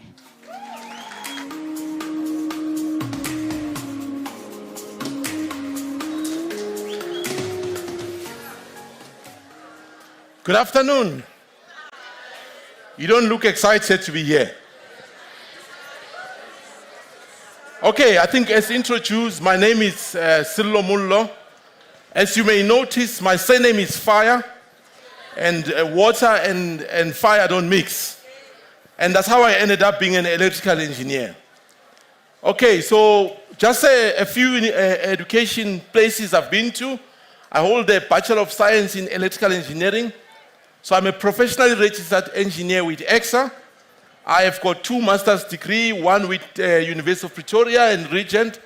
I have got a government certificate of compliance with the Department of Labor, and I'm a member of the Institute of Electrical Engineers. I have worked with ESCOM before. I'm not responsible for load shedding. And I've done some time at NATREF. I'm currently working with Sasol, and I've done some teaching at VUT before. Now, one would want to know, because I'm talking about an electrical engineer, what is an engineer? An engineer is a person who designs, they build things, they are responsible for maintaining some of the equipment that we've designed and some of the structures that we've done. And in particular, an electrical engineer only focuses on the design, development, and maintenance of electrical systems. Now, it looks obvious. I mean, everywhere we go, there is electricity, right? But there is somebody by the name of Edison that had to figure out how a bulb has to work. There is somebody that had to figure out why we have current, why we have what we have in the electrical space. Now, unfortunately, the field I work in, if you make mistakes, we don't talk to you, we talk about you. And that's why it's important that you don't kill yourself with electricity. You need to be an electrical engineer and understand the safety aspects. So on a day-to-day, what do I get up to? We do a lot of designs, and rightfully so, some of which you guys have seen, some might have not seen. This is a HVDC system, 765 kV. I think I worked on this while I was still at ESCOM. At Sasol, we don't go up to these high voltages. But if you go to ESCOM, they go up to 765 from Kahora Basa. We do some electronics. Obviously, what you guys are seeing here is not a township. It's not a town. But you can see some electronics that you are used to. So as part of design, if you become an electrical engineer, the equipments that you saw here, these robotics, they work from the basis of some design that you need to do.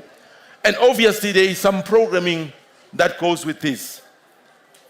I think critically, even if you are around this plant, you will see a lot of these plants. You'll see Sasol across the road. You'll see ESCOM right across. But where an electrical engineer comes in handy, especially in the fourth industrial revolution, we need to be able to have somebody that can sit at home and know exactly what is happening in that piece of equipment. We need somebody that can be able to predict. You know, if you look at your car, for instance, right? So a tire pressure needs some electrical engineering to be able to know at what point is it going to go flat. An example is the tank level on a car. In the absence of an electrical engineer, if you look at the latest cars, they sort of can predict how many kilometers do you have to drive before you stop. In fact, in the next few years that we are in now, a car will be able to then, if you have 5 kilometers for some of our risk takers, because I know people that drive until the car says 0 kilometers. We are seeing in the near future that the car will then manually force yourself and drive itself to the next filling station. But this is what electrical engineering, so if you are in this field, this is what will be expected for you. So in a plant like that, you must be able to assist your chemical engineers, your mechanical engineers, to be able to monitor and predict what is going to happen. So with artificial intelligence, some of these things we are able to predict the life expectancy of some of these things. So if you think future, you have to think electrical engineering. You've seen some of these things, and we are operating plants that are completely dangerous. Some of the plants around this area, if they can go wrong, they can wipe out the whole of the valve. So it is important that as an electrical engineer, you have the right instruments to be able to monitor what is happening. And I think in the maintenance space, you must be able to say, in so many kilometers of running a vehicle, you need to take maintenance. I mean, the guys that I know BMW, one thing nice about BMW is that you don't service your car every 15,000 Ks. It's called artificial intelligence to be able to predict at what point, given the way you drive, some people take it up to 30,000 Ks, some 20,000 Ks. It depends on how you drive. So as my duty as a maintenance guy, I need to be able to monitor these things and predict the life expectation. So in the years that we are in now, there's a lot of artificial intelligence that is being introduced and we are using to predict some of the failures and to be able to see things before they go wrong. Unfortunately, in the space that we are operating in, you need to be governed by certain rules. And I think my role in this space, you cannot just have electricity that is not governed because it becomes a problem. That's why if you go to spaces where you've got wires that are not correctly designed, it's nyoga, right? You see a lot of people being injured because of failure to meet the requirements, failure to operate and design to the right regulations, failure to operate and design to the right policy. And my duty as an electrical engineer is to make sure that at Sasol, all of these things are complied with. Now, if I were to write this in a nutshell, if I'm an electrical engineer, my duty is not just to connect the two wires. So if you do consider this field of study, you've seen the robotics that we're here. So when we speak electrical engineering, we are talking anything from 0 volts right up to 765 in this country. So if you talk 400 kilovolts, if you are talking 500 volts or 380 or 220 as you use in your house, in the space that we are in, we work around 88 kV, which is 88,000 volts. So you can take the 220 that you use at home and you convert that to 88 kV. So in a nutshell, my duty is to design, develop on daily basis. I have to supervise the machinery and make sure that we are operating those equipment to the right specification. I have to evaluate and see all the electronic compliance and the components that we have. And lastly, I have to assist with process troubleshooting. I think in a nutshell, it gives a background of what an electrical engineer does. I'm not sure, I still have some time if there are any questions. It's always easy to explain electricity because it looks so obvious. I'm not sure if there are questions. Guys. Hi, everybody. Mr. Mullo just had an amazing talk, and I think if you guys were paying attention, you got to learn about what his day in his profession looks like. Now, if anybody here aspires to get into the same industry as him, work in a place like Sasol, I think it's best that you take this opportunity right now to ask him any questions. So we're gonna have mics that are going around. If you have questions, please do ask. We don't know when you're ever gonna get a chance like this again, okay? Do we have any questions? And while we wait for that, I think I had a question for you as well. I mean, you spoke about at the beginning, you said that you don't want to get electrocuted in a situation like this. What are the safety precautions that you specifically have to take account of when you're working? Can I just answer the question differently? Maybe the first things first. Please stop putting your chargers underneath your pillows. Your phone underneath the pillows. So that's one, it's a no-go, right? So secondly, obviously your electrical cables must not be exposed. Okay. So one of the things that I'm interested in is to make sure that the insulation is always intact so that no one can be able to accidentally touch it. Mm-hmm. And should you then touch it, there must be protection devices that will then protect you. So I do those designs to make sure that you'll see it in your house. If you touch anything, a breaker trips in your DB. That's part of what I do to protect the equipment, protect the people that are working around. Can I ask you to explain something to me? This is a bit of a dummy question, but we're waiting for questions to come up. So at home, we have an air conditioner. And Yes. every time I put it on, especially on the heater, because it's winter now, the earth leakage trips. Yeah. What does that mean? So your equipment is designed for the power protection that you have. Mm-hmm. So it means you are overloading your supply. That's all it means. Because depending on whether you are on cooling or you're on heating, the air condition operates differently. So if you put it on heat, you are overloading your supply, and that's why it trips. And lastly, do you have any advice to the kids who I think are a bit nervous to ask a question? Any advice to them that if they want to get into this field? My advice is that the future of the organization, I mean, we talk electricity, we talk ESCOM. Yes. When we talk electrical engineering, everyone is thinking load shedding, but it's bigger than that. That's why I use the example of the robotics, because robotics is a portion of electrical engineering. And in the era of the fourth industrial revolution, where we are talking artificial intelligence, robotics is there. We need young people that can design systems that are smart enough to be able to predict the future. And it sits in the electrical engineering space. So basically, everybody in this room, every young person in this room has the responsibility to come and solve all of those problems. Yes. Are you guys ready to take that challenge? Are you guys ready to take on that responsibility? Well, thank you so much, Mr. Mullo, for that wonderful talk. Can we please give it up for him? Well, unfortunately, we have reached the end of day 3 of Sasol Techno X. Did you guys enjoy yourselves throughout the day? We had so much going on. In here, in this room, we started off with the steamy talks. We had a dynamic series of thought-provoking presentations where we got to explore the world of science, technology, engineering, art, mathematics, and innovation. We then had our steamy heroes coming in where we got to see some really cool people who are doing groundbreaking things, and they have such innovative ideas, and they got to share a little bit of their insights with us. So that was really awesome to hear. And of course, right now, we got to delve into the daily lives of professions in the Professions Unplugged session. Throughout the day, I was not alone though. So can I please call Gitu and Jared one last time to just say goodbye to everybody alongside with me.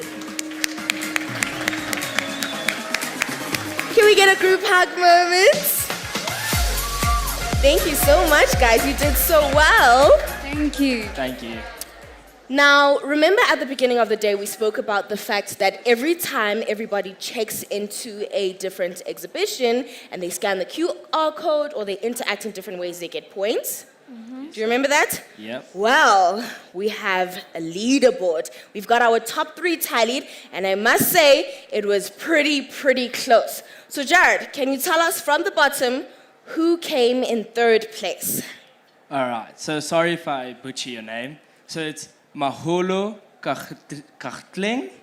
Mahlo Khutleng. There you go. There we go. There you go. And then in 2nd place, we had, Mahlo Khutleng had 526 points. In 2nd place, who was it? Letokuhle Shabangu. How many points did she get? 582. And in 1st place, Jared, please tell me alongside with the points. All right, so in 1st place, we have Mo Carter with 634 points. Woo! Can we please give it up for them, even though they may not be in the room today? So these are all the really cool gadgets that they won. Now, if you guys want to win a gadget like this, please make sure that when you come back tomorrow, you interact in all of the spaces. I mean, I've got a ring light over here. What prize is that? It's headphones. Those are some really cool headphones and a selfie stick. Now, that is not all, okay? At the end of the week, we're gonna have an overall winner with a grand prize. So please make sure that you guys are interacting with us. And the same goes for all of you online. Remember that you can interact with us and earn those same points on the TechnoX website. That's technox.co.za. Make sure that you continue to interact with us on social media. Our Instagram page is SasselSA and our Facebook page is Sassel. Make sure you use the hashtag SasselTechnoX. Well, like I said, unfortunately, we all have to love and leave you. It's been a wonderful day. We will see you all tomorrow. Bye.